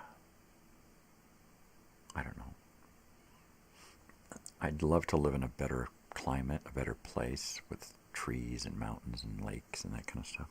I don't want to move again. I really don't. Right? I don't want to pick up roots. I don't want to start over. I think the best thing to do is just to make a go of it from here. North Carolina doesn't get below 0 like Michigan does. No? There you go. Susie, what's up? Good morning, girl. Let me put you on the roll sheet here. Make sure we keep track of everything here. Thank you for joining us. We're talking about weather, regions, the damn arcade again.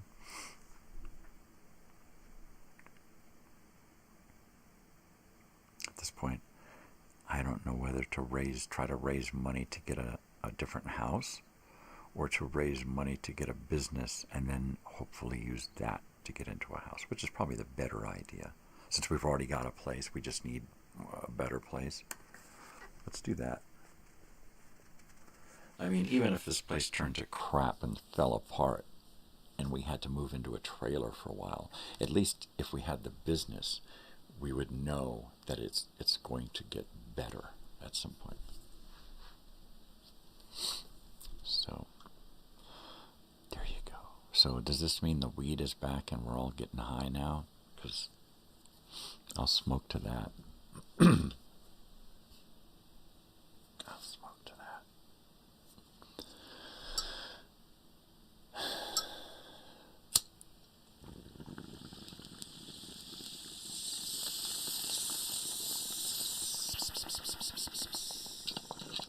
There we go. There we have it.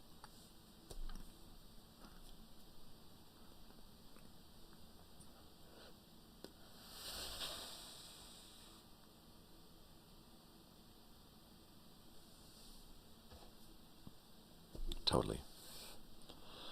Well, there we go. It is just about 8 o'clock this morning. I think we're going to just continue until the house gets so rowdy that I have to shut it down.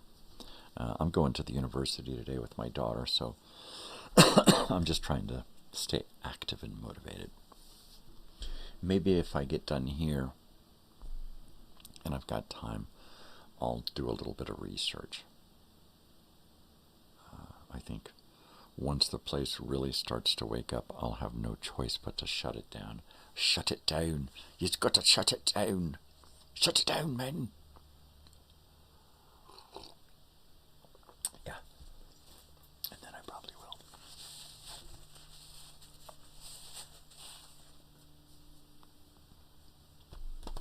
Oh, that's hilarious. Chatting while driving anyway. Oh, jeez. Yeah, knock that off. I'm sure she's not. She's in the driveway. Well, get in here, damn it. All right, now. Hear that plane?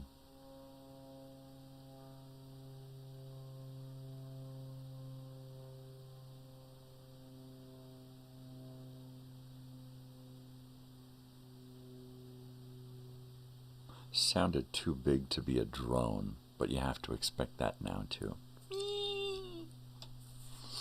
Right? Delivery drones. Ugh. I want to get me a wrist rocket and just... Right. I know it's against the law to mess with those things, right? What are you going to do, man? What are you going to do? If you got private property and something's above your house taking pictures of you, I think we have the right, no, I think we have the responsibility to knock those fuckers out of the sky. I do. No matter what their intentions or who's guiding it, especially if it's the authorities. Without a warrant, I think that they would be in the wrong. Not that talented. I am. My mom used to drive with her boobs. Seriously, she'd put her boobs on the steering wheel and do something, right? And seriously, grip them by fucking steering wheel with her boobs. I'm just saying, it's possible. So, but that was my mother. She was old school. Drone attacks are really unfair, right? I mean, it really takes the sportsmanship out of war, really. Where's the honor? Where's the honor in killing anymore, right? The honor went out when we picked up guns. I know my mother, she's crazy. She was crazy. Honor, when we were sword fighting, that was the last time that any kind of warfare was honorable, when it was hand to hand and face to face, sword to sword clashing. When you get on a horse and start riding through a crowd of guys and slicing them, there's no honor in that. When you're down face to face with somebody duking it out, that's the honor. That's what I like about bare knuckle fighting, right? These guys just get in there and beat the fuck out of each other. And then they hug it out and they're done. And they're best buddies again, right? Here's your tooth, man. Heefin.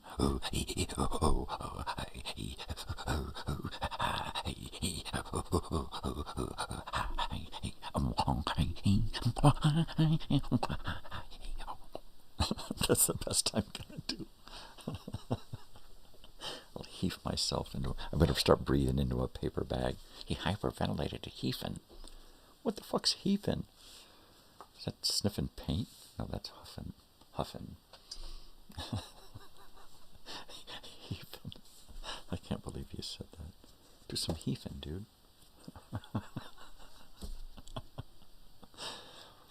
Oh, you guys are too much. Good old Mac Davis, my favorite heaver. And as Heifer Sutherland, that's what you call me.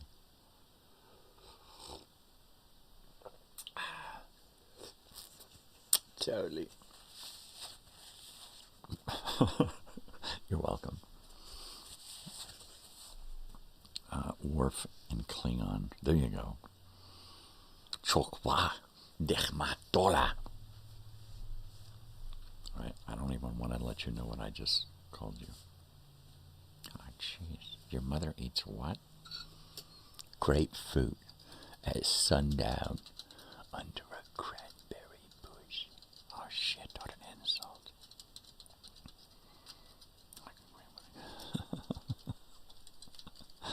Queef.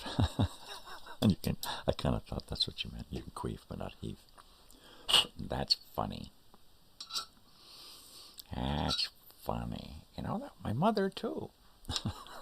She was quite the queefer. They call her Queefer Sutherland. Shut up. A running gag. Run and gag.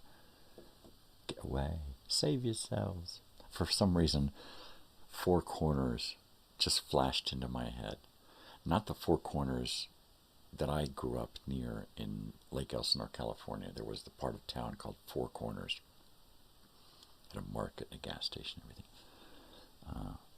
But four corners in the United States, the borders of, what was it, New Mexico, Arizona, Colorado, and Wyoming, or was it Utah?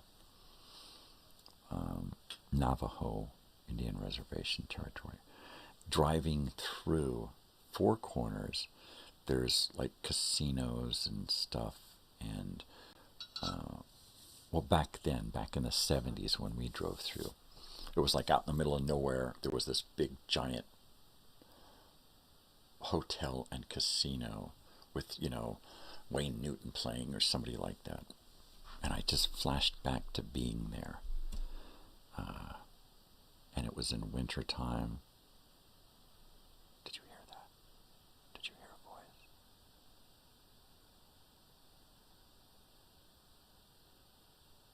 I heard somebody.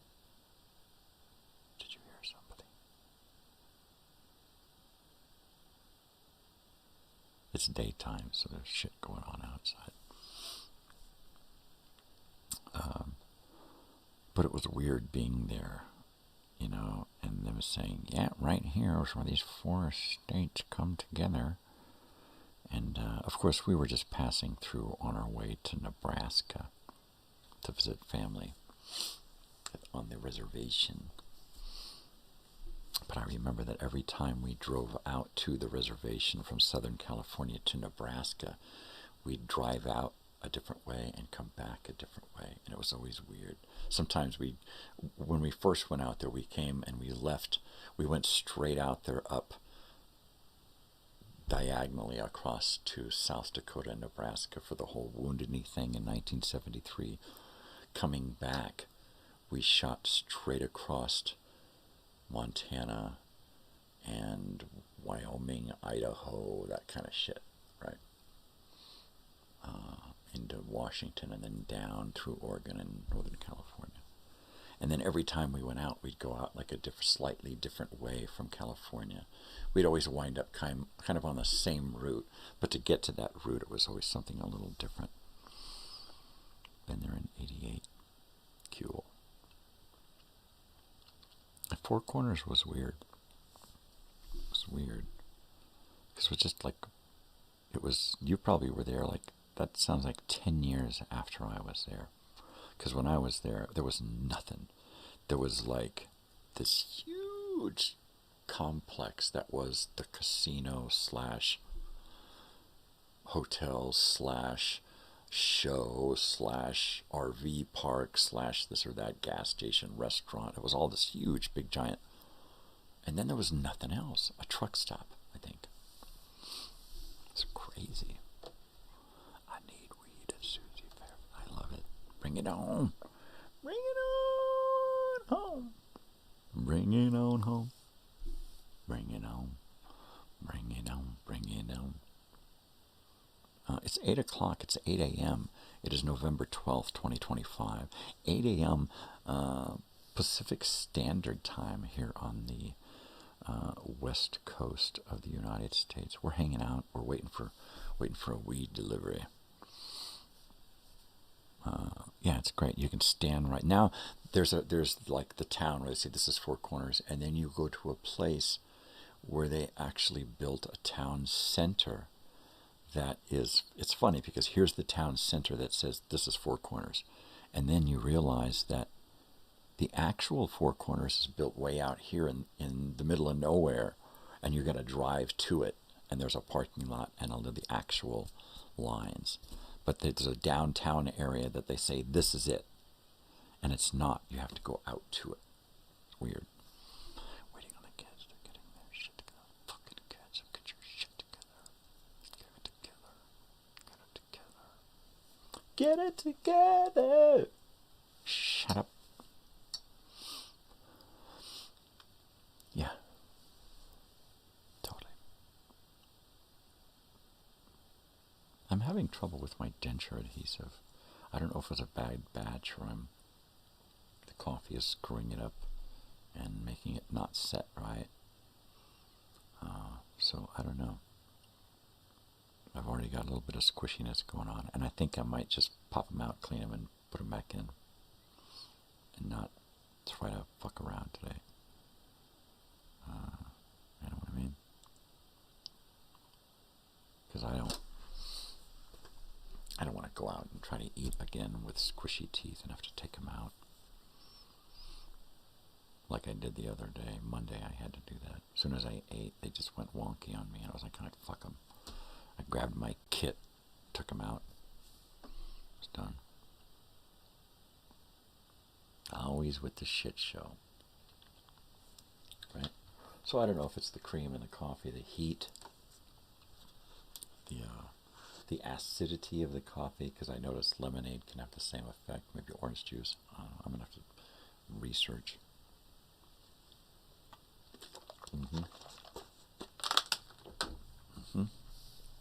Totally. Papa needs a brand new bag. That's it, baby. Totally.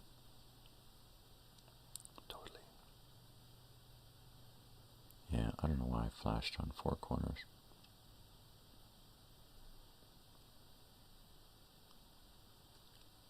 That's crazy.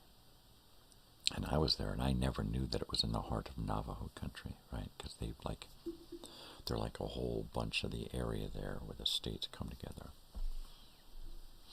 I did not know that. Right. Over here. Totally, man.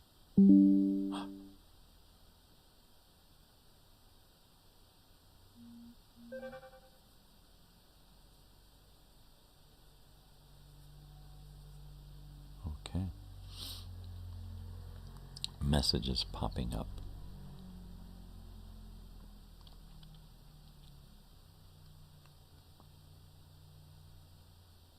Bag of roaches is all they have. Ay, Chihuahua. Ay, Chihuahua. You better put some muscle in your hustle. That's what I'm saying. All right. What is going on? I think it's gonna have to happen. I gotta just jump off and do something.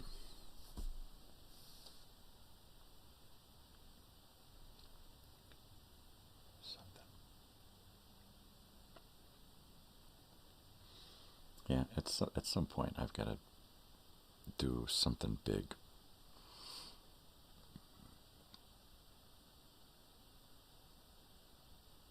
I'm switching over to Stephanie Miller. Crack that whip.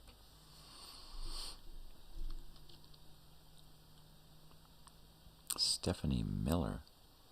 I never saw the show Fish before my time. It was if you probably know Barney Miller, and you know Abe Vigoda on Barney Miller as Fish. He had a spin-off that was like 1 season or 2 seasons or something. And his character just lived with Bernice, his wife, and a bunch of foster children. It's great. Hey, get out of here, brother. Do what you gotta do. Go watch some other crap show. Because my crap show's still going to be here when you're ready. When you find out that other crap show's bogus, you'll be back. I'm back. Back to my crap show. So, peace, love, take care. Don't apologize. I don't do apologies unless it's actually something serious. Never apologize unless it's something really worthy of an apology. And then we know that it's meant and it's real. I don't do apologies. I try not to apologize for stuff. Was it good for you? Hey, I'm telling you, it was okay. It was good. It was a good show. It had Todd Bridges from Different Strokes. It had the fat kid from that movie Bugsy Malone.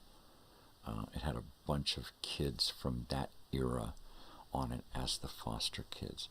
And it was just a bunch of rowdy foster kids giving shit to this old couple. And he was a police detective. So, and he was just Abe Vigoda. So it was just beautiful. It was beautiful. Never apologize, baby, unless it needs to be done. But only then, because it just, I'm sorry. I'm sorry. It's like, shut up. I don't want to hear it when you mean it, because you don't mean it, because you said it 20 times today. You shouldn't say it 20 times a year. You should only say it when it really needs. Oh my gosh, I am so sorry. Please forgive me. I did not mean that was going to happen. I didn't mean for it to affect you. And that's when it should happen. Not like, oh, sorry. That's not like excuse me, right? Excuse me. Pardon me. Think before you apologize, before you do something that you think you've got to say sorry for, right? That's a good rule. Never apologize. Not never, but don't apologize for stupid shit all the time. Apologies should mean something. And if they're so all the time and random, well, it don't mean shit when you really need it for it to mean something, right?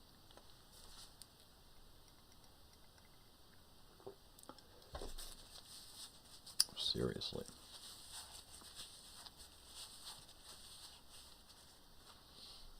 I hope my daughter picks up on those lessons, that I don't outright tell her. I just use myself in as example, right? Excuse me, what? Abe Vigoda was in The Godfather. Oh yeah, he was on a lot of stuff, man. Funny guy. Cannonball Run 2. There's sirens out there. He was in a lot of stuff. He was.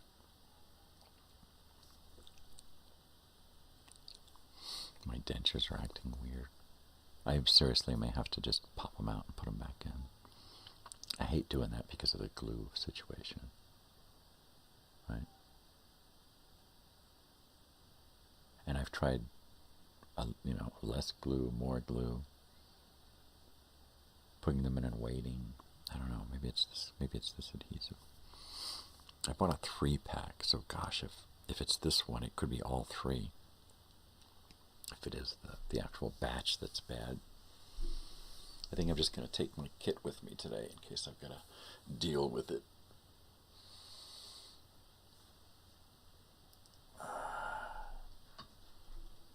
Right. We're going to 9 o'clock today. I think we're going to hit it to 9. If it still looks clear, we'll go till 10. 11:11. There you go. Yesterday was 11:11 all day. You missed it. Missed it, WW. You missed it. You missed it. We were here.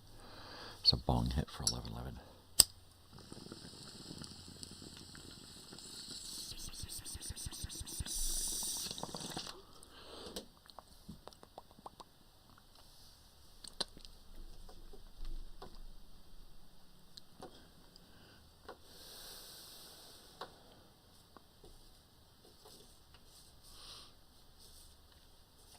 Let's do maybe we'll do that. Maybe I'll do an old school chain letter where I'll send a letter to, 10 people that I know and say, look, send no less than $1.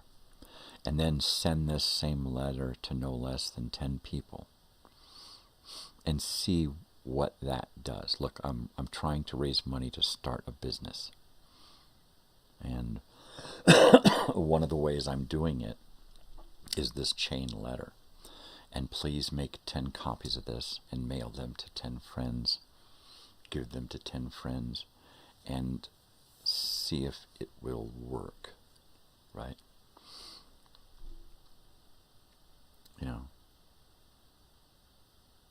Address an envelope, stamp it, and put $1 in there and send it. And see what happens. And see how much money that raises and how much time. I don't know. You used to be able to do that shit old school. But don't do it randomly to nobody. Do it to people that you know. That's the only thing, is it has to be to somebody that you know. or are related to, right? Not just a random person. Send out the 8-Pig Pen Pal Club letters 2 days ago. Ah, the Pig Pen Pal Club. That's funny. That's great. Somebody who still writes letters. I was going to do that as a portion of the show, put my typewriter here and write letters right on camera with my typewriter. It's loud to do that in the morning because it's one of those old school electric typewriters. But that's neat. And there it is. That means we're signing off at 9. That's what that means. All right, and we got the fan. Oh.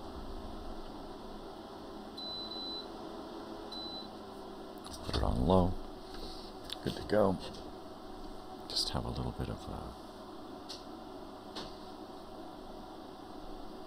white noise in the background. That's pretty much it.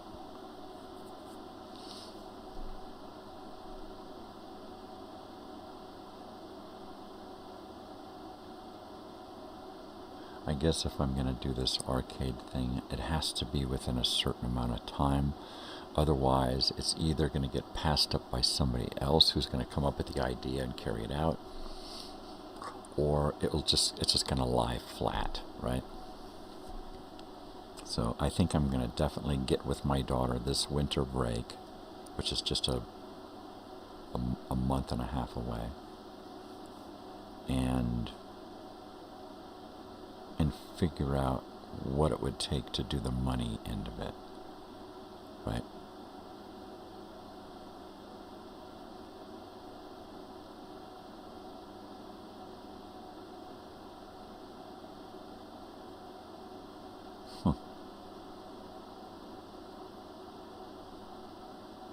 Send out a letter with a small self-addressed stamped envelope, small size, with the dark stuff inside so you can't see what's in it, right? And then say, hey, there you go.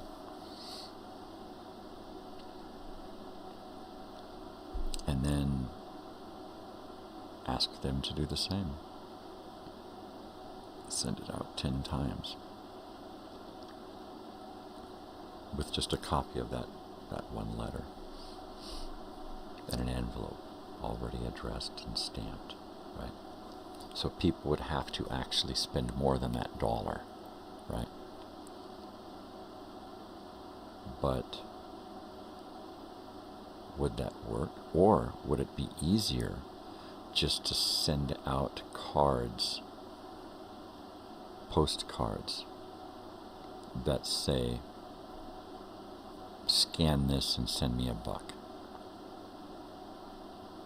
Nowadays, that's probably easier, right? See? That's why I would have to work with my daughter to figure those things out. Walk around with a shirt that has one of those scan things on it, those codes, and people could just take a picture of it and see, hey, look, he's raising money for this thing. I'll send him $1.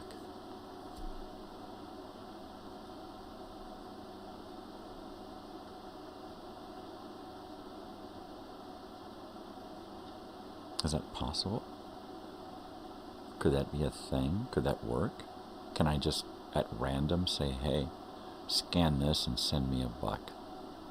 I see that all the time. Is it possible? Have a thing linked to my stuff so they just go and they see my idea.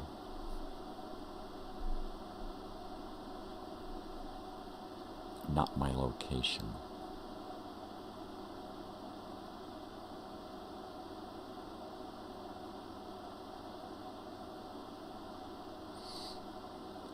I don't know. I think that's where I'm going to need input. Sweet. Oh, look. Be right back.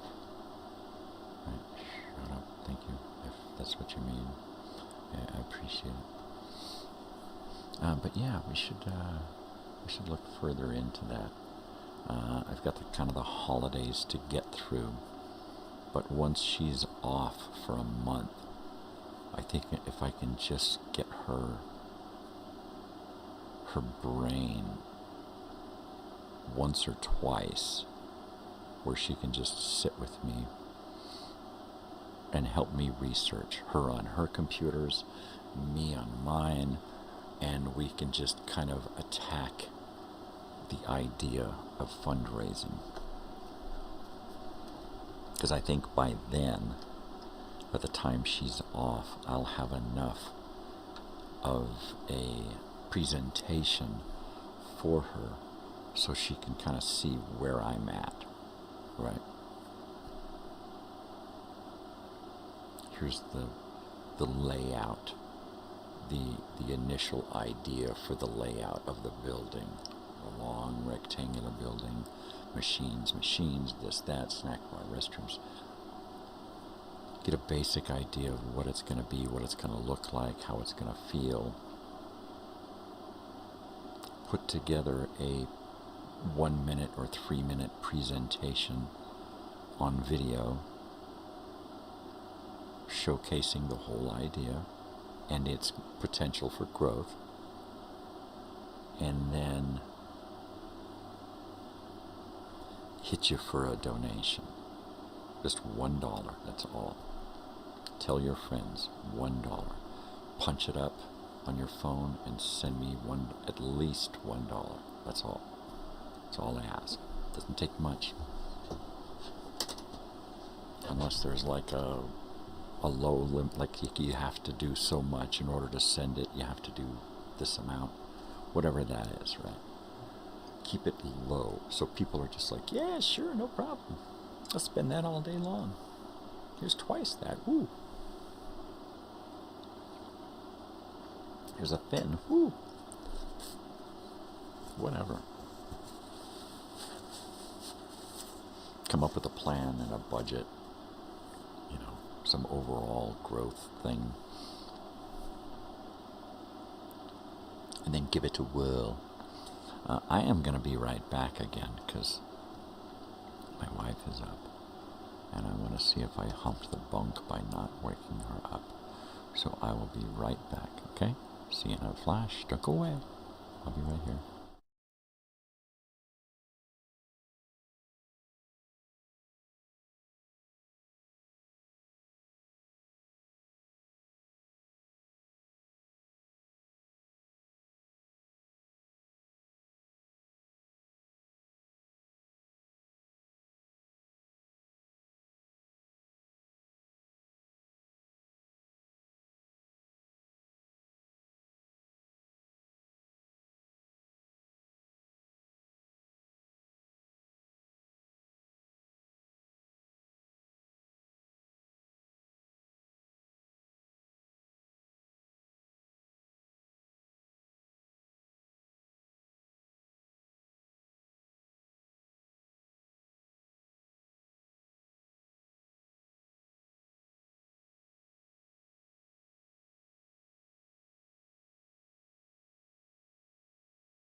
Hey, I'm back.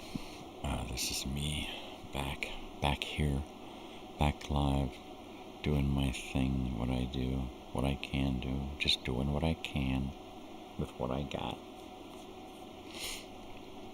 The mall is so slow these days around these parts. Let's see, am I missing out on stuff?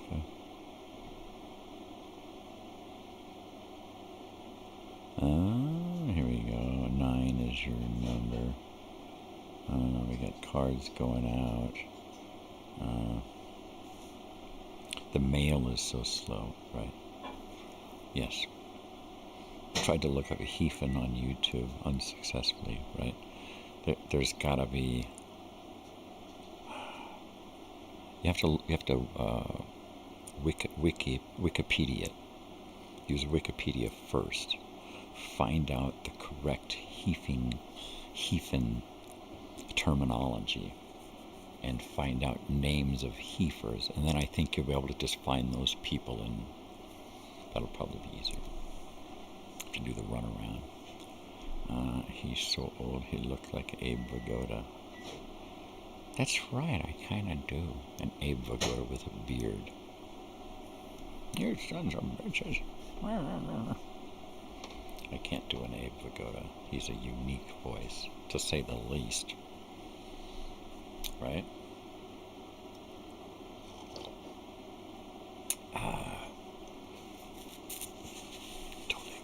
Totally. He's so old. Totally old guy. Oldness. Oldness. See, I'm gonna have to get this thing packed up for the day.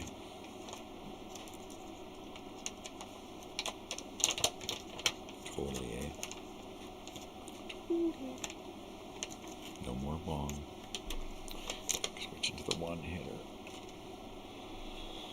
So yeah.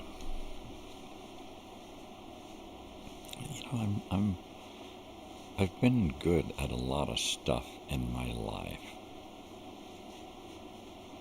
I'm really good at this, I think. I think I make a decent host of a show about nothing. If I could parlay this into something that actually is more of a career. I mean, I see a lot of influencers out there, so they're called, who make a lot of money just doing videos about crap, right? I do videos about nothing. I should be the most popular guy on the planet at this point. People should be throwing money at me for endorsement deals, right? I should be so popular.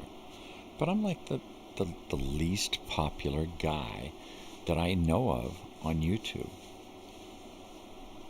And I'll say it. I'll dare say it. I'm probably the most entertaining. And they don't get it. People just don't get it.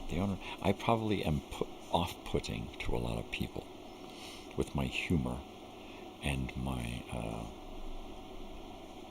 my meager givings here on YouTube. But, you know, I dare say that I probably got one of the best shows around. And I'm a darn good host. I don't know why the rest of the world isn't here. I don't know why I don't have 500,000 followers and 20 endorsement deals, right? I should be wearing somebody's stuff here. The channel should be, that's it. My channel's not monetized. I'm still a marketable YouTube experience, right? Should I have a dual simulcasted show going on where I do my show and I do a portion of the show, this morning show? All right, now we're going to go to live, and boom, we go over to this show, and we're still on this show, but we're live here as well, doing a specific 1-hour show about whatever. And then we get done with that. And all right, and we're signing off for the day, and goodbye, everybody, and then we're back here. Right? Now, that would be interesting, a show within a show. And the show within would be the monetized show from the monetized channel. And in order to experience that show further, you would come here, right? But that would be the monetized show.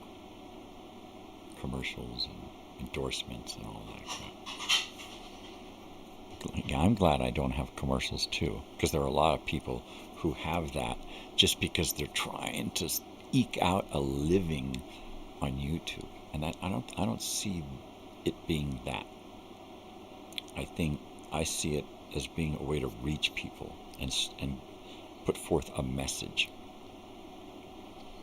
like the movie Inception, yeah, like my own Inception. Totally. An idea. That's what this is. But to do a show that is that within this show, all right, we're going to go to commercial. All right, well, they're in commercial. Geez, boy, that caller was crazy. All right, we're going to go back because we're coming out of commercial. All right, ladies and gentlemen, and we're back. Here we are live, back again in Joshua Tree Studios here in Elsner Brothers Studios here in Joshua Tree, California. It is just about 8:31. We're halfway through our 8 a.m. morning show.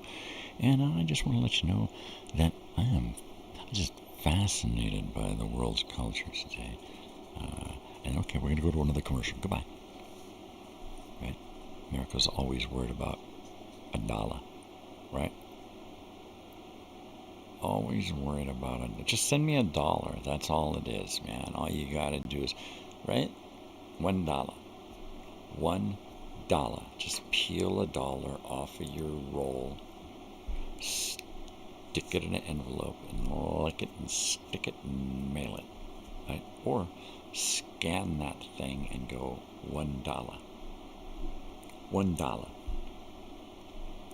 It's not tax deductible. It's not tax deductible. You know, it ain't gonna earn you anything. You're just throwing it away. But later you can come by and go, hey, check it out. We made it happen. Right? I'm a part of that. I'm a $1 part of that experience there. I donated. I made it happen, man. Without me, it never would have happened. That'd be cool. So I don't know.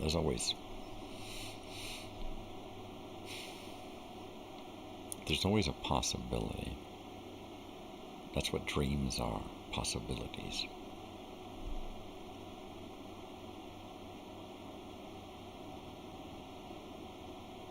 Dreams. So I'm not going to get done here this morning and work on stuff.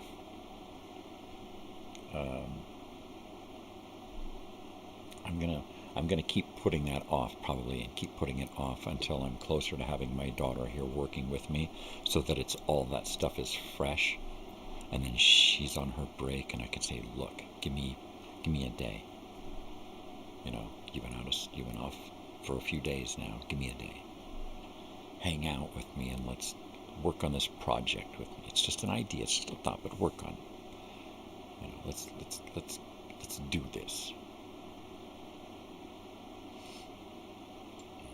You never know. That's like my motto. You never know. It could work. Built a fire on Main Street and shot it full of holes. I did. Were you there? Because I did. I did. I did it. I dudded it. I duded it. Dude.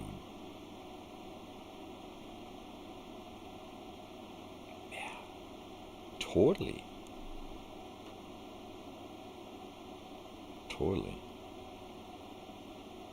I did it. I did it. I did it. I'm sorry. I'm in that hazy, semi-coherent state, that dream state where I can start to imagine dreams as realities, right? And that's what always gets me when I've got this idea and I can't let it go. When I start to see it as a reality, then I just have to keep plugging away at it, right? The more I see it as a reality before I research it, the more I can't take no for an answer. It's like, nah, that's not possible. I already saw it. It is possible. I've seen it. So we have to make it possible, right? And I think I need to just keep building myself up in a positive manner before I try to make it happen, so that there's no is not in the vocabulary at that point.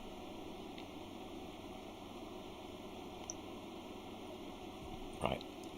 I'm drinking it cold now because I'm thinking the warmth is maybe doing something. But I think I'm screwed. I think whatever I did with the adhesive this morning and in the mornings lately has been doing me in. And if it's not that, then it's the adhesive itself, and I have to buy a new tube or something, try something else. Right? I'm getting real excited again. And not just about having woken up.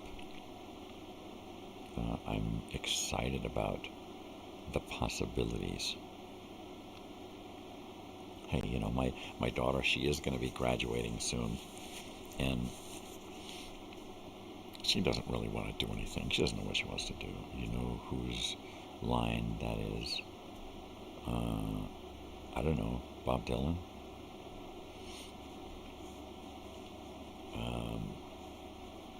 So I want to kind of have something that she can get into, right?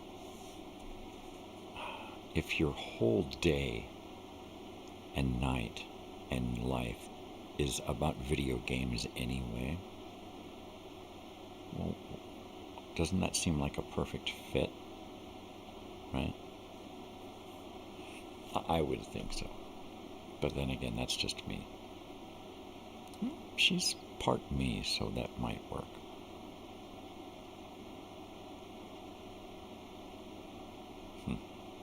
I may have to do some... You know what? I think I really am. I'm just going to have to save a lot of this to do with her so that we're getting it together. Bob Dylan. It's totally sounded like Bob Dylan. I don't recall which song. But...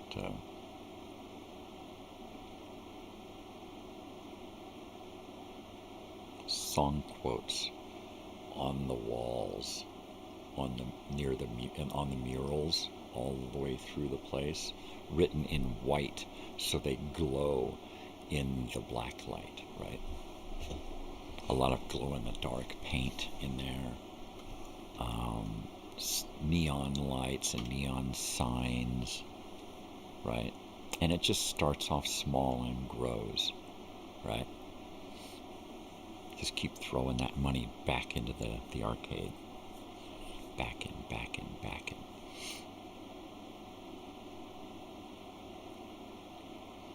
And I think it is going to have to be a communal group effort to try to get something like this off the ground, right?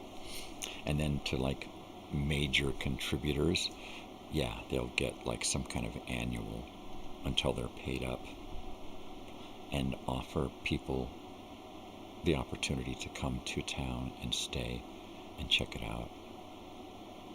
Stuck inside Mobile with the Memphis Blues again. Oh yeah, totally.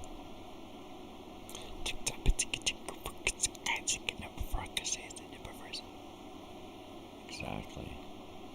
Don't make me start talking gibberish again, because I'll do it, and it'll sound like I'm speaking in tongues and shit.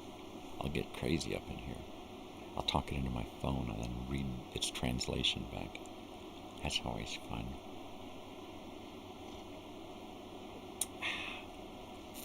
It is fun.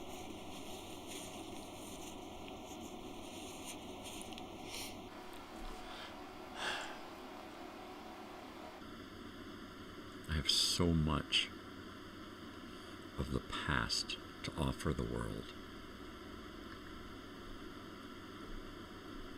Arrows of neon and flashing marquees out on Main Street. Here you go, baby.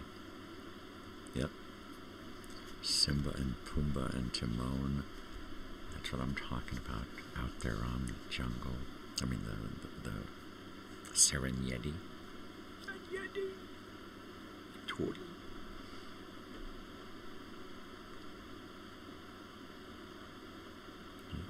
I'm telling you.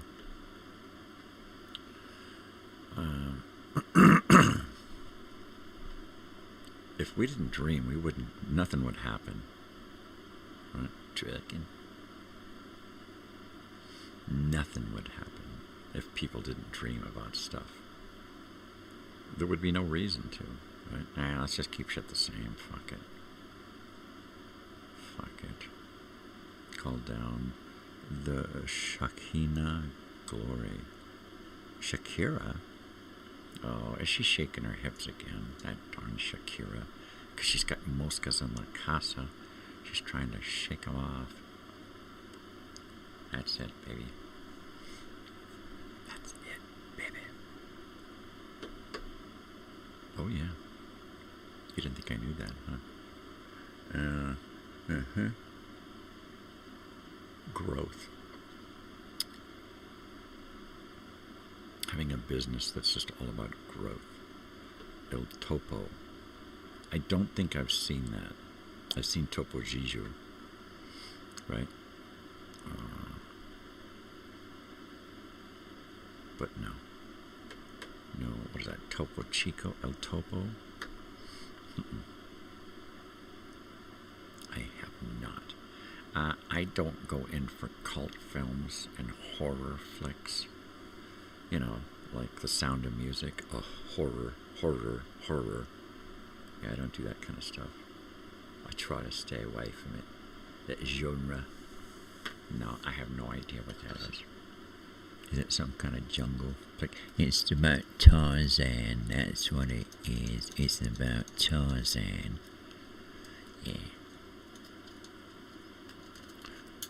Lord of the Fleas. I had a dog like that. I did. Poor guy. Yep. You ever had a dog get sprayed by a skunk? Yeah, old Charlie, our old dog, he got sprayed. We had to tomato bathe him, tomato juice. It was funny. It worked, though. He smelled like a Bloody Mary. Sans the vodka. Josh Daniel is playing in Sarasota on 1208, and I'd give anything to go see him. But no cashola, I know. Totally right. My saving grace is getting my daughter to take us to stuff. That's it. That's all I got. Without her, I would never go out, right? But it's like she wants to go out, so it's like, all right, let's do it. You know? Otherwise, I'd be like, no, I don't have the cash. I can't do that. I'm not going to go take myself to something. Nobody wants to go with me. I'm not going to do that. Yeah, she changed that in me. Even when I don't want to go out, I go out.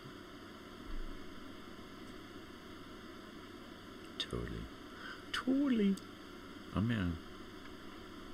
I'm getting excited again. I get these bouts of excitement and inner turmoil and these dream sequences playing out in my brain, you know. It's another Alejandro Jodorowsky movie. It's a Western. El Topo. Let me write that down. El Topo Giju.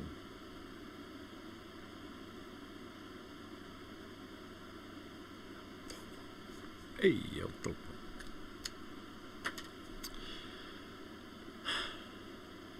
So what is our homework for tonight?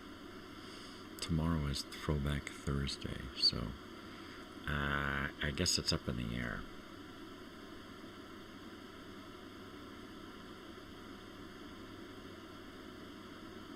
We'll probably watch some more MTV stuff. That was fun.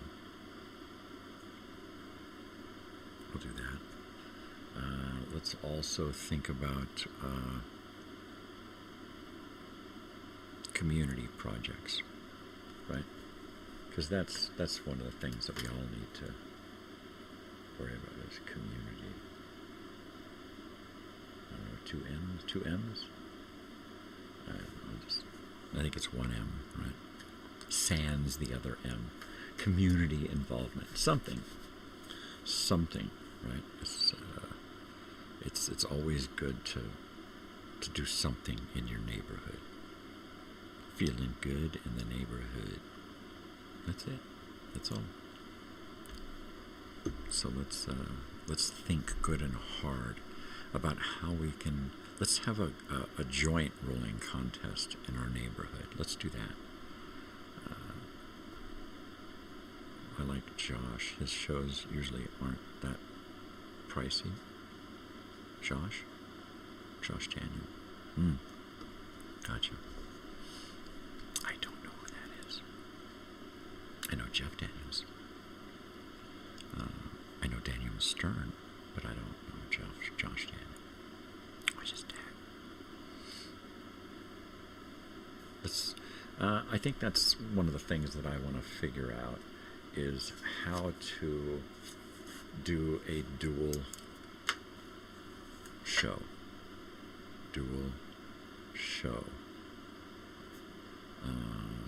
Twice live. And make one of those shows an actual commercial broadcast, right? And see which one takes off. But do a show within a show, right? Let me write that down. Show within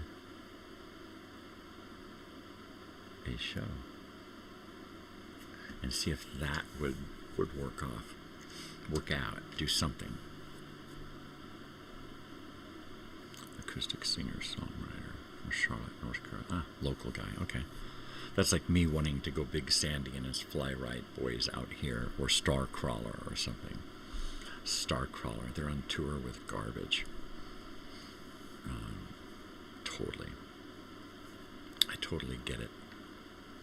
Especially when it's like a local performer, right? That's the shit. Another last hit for the day here.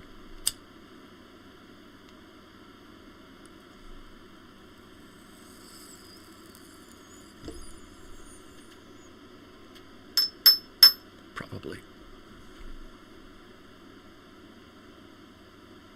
Maybe what we can do is do some live fundraisers. I'll have to look into that. Right?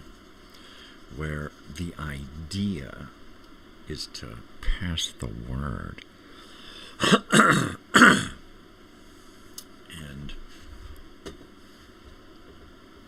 kind of jump on board. Here, go here. Hey, you're back. Right on. Peace. But not outwardly ask for donations or money or anything on a show. But the sole purpose of the show is to do just that and raise money. But not on the show. Right? It's like, okay, here. This is the thing that's happening over here. So go check that out. And then you click on this or you go to this link. And that's what's happening there. And this is the show that's just telling you about that, right? You don't do any donating here. I'm not asking you to give anything right here, you know. But if you go there and explore that, you'll find what you need there to do what they're asking for, right? Kind of like that. So we don't really even mention. It's like, shit, surprise, go over there. I'm too broke to pay attention. I use that line all the time. And I am. If not for my wife and daughter, I'd be broke all the time. They're my motivation. And even then, I don't have much of that. I'm just too broke. Period. Broken. Not broke, but broken.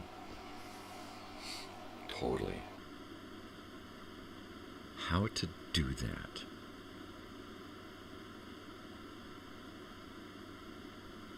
How to raise money.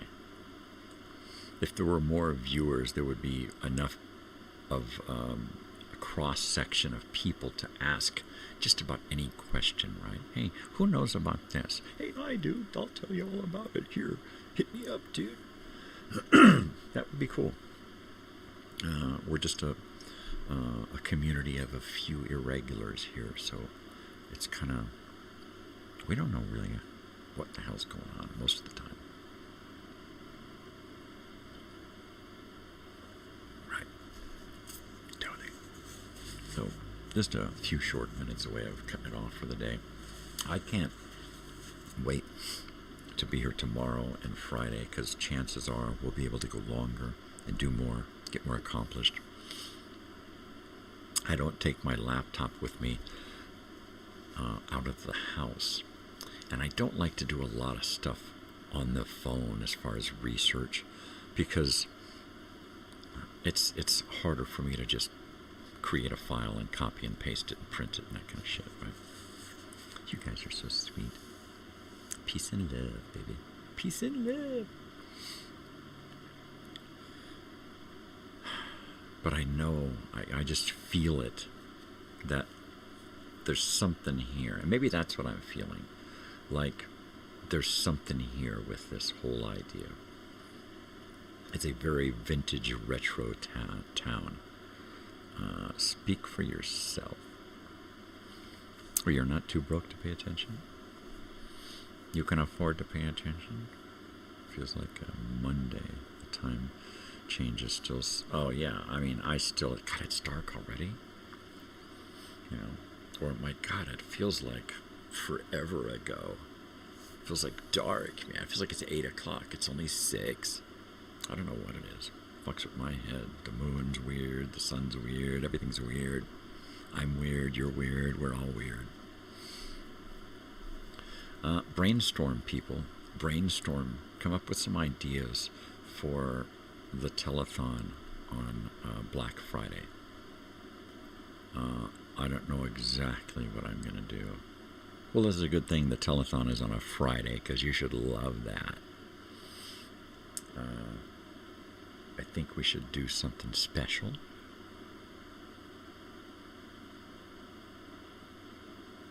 And God, I know there's something, there's some way, there's something going on. I just feel it in my bones. Something's on the horizon, right? Especially maniac ones. Yeah, manic Mondays are crazy. I'm a maniac on Manic Monday. A maniacal maniac on Manic Monday. A majestic, melancholy, manic maniac on Manic Monday. What? Yeah, but I hate monkeys. Totally. Yeah, I just got this feeling inside of me that there's going to be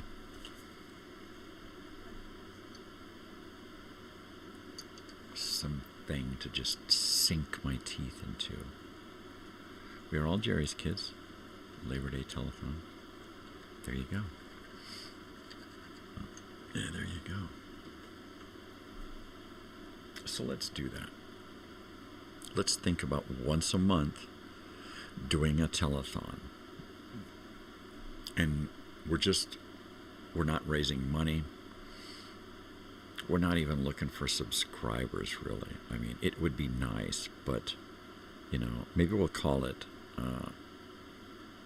a subscriber telethon, where we're just hoping to get more viewers. That's it. Nothing fancy. And then when we do start to get the whole raising money thing off and running, then maybe people can start to spread the word among themselves, you know.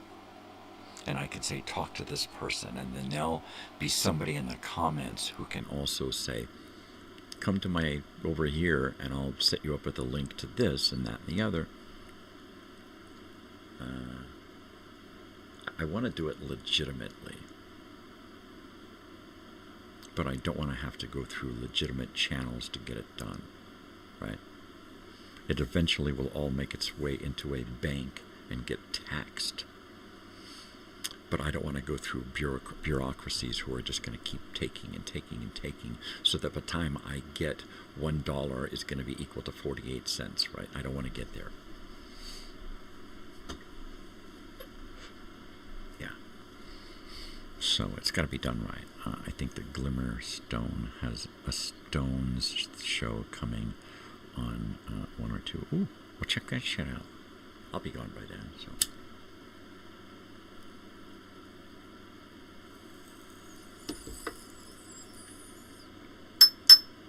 So you guys are big-time tubers, right? Cool, I get Susie to man the phone banks. And she can take callers and take donations and that kind of stuff, right? You can talk to her about subscriptions. 1 a ringy-dingy, 2 a ringy-dingy. Oh, yeah, Lily Tomlin. 1 ringy-dingy, 2 ringy-dingy. Hello, can I help you? I love Lily Tomlin. She's funny. She's still crazy funny now, still doing shit. Totally. Wow. I can't believe it's that time of the day already, right? It's crazy.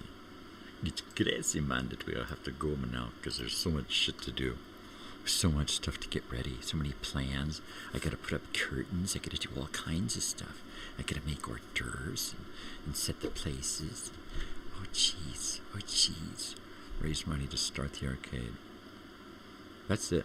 That's all I'm gonna think about from now on, is raising money to start an arcade. And do it with only my own chutzpah and nothing. Yeah, there you go, laughing. And use none of my own money until we get to, like, okay, we need a gallon of paint. Well, fuck, here, go get a gallon, go get it. That kind of shit. Oh, we're out of styrofoam cups. I got $20 here. Go.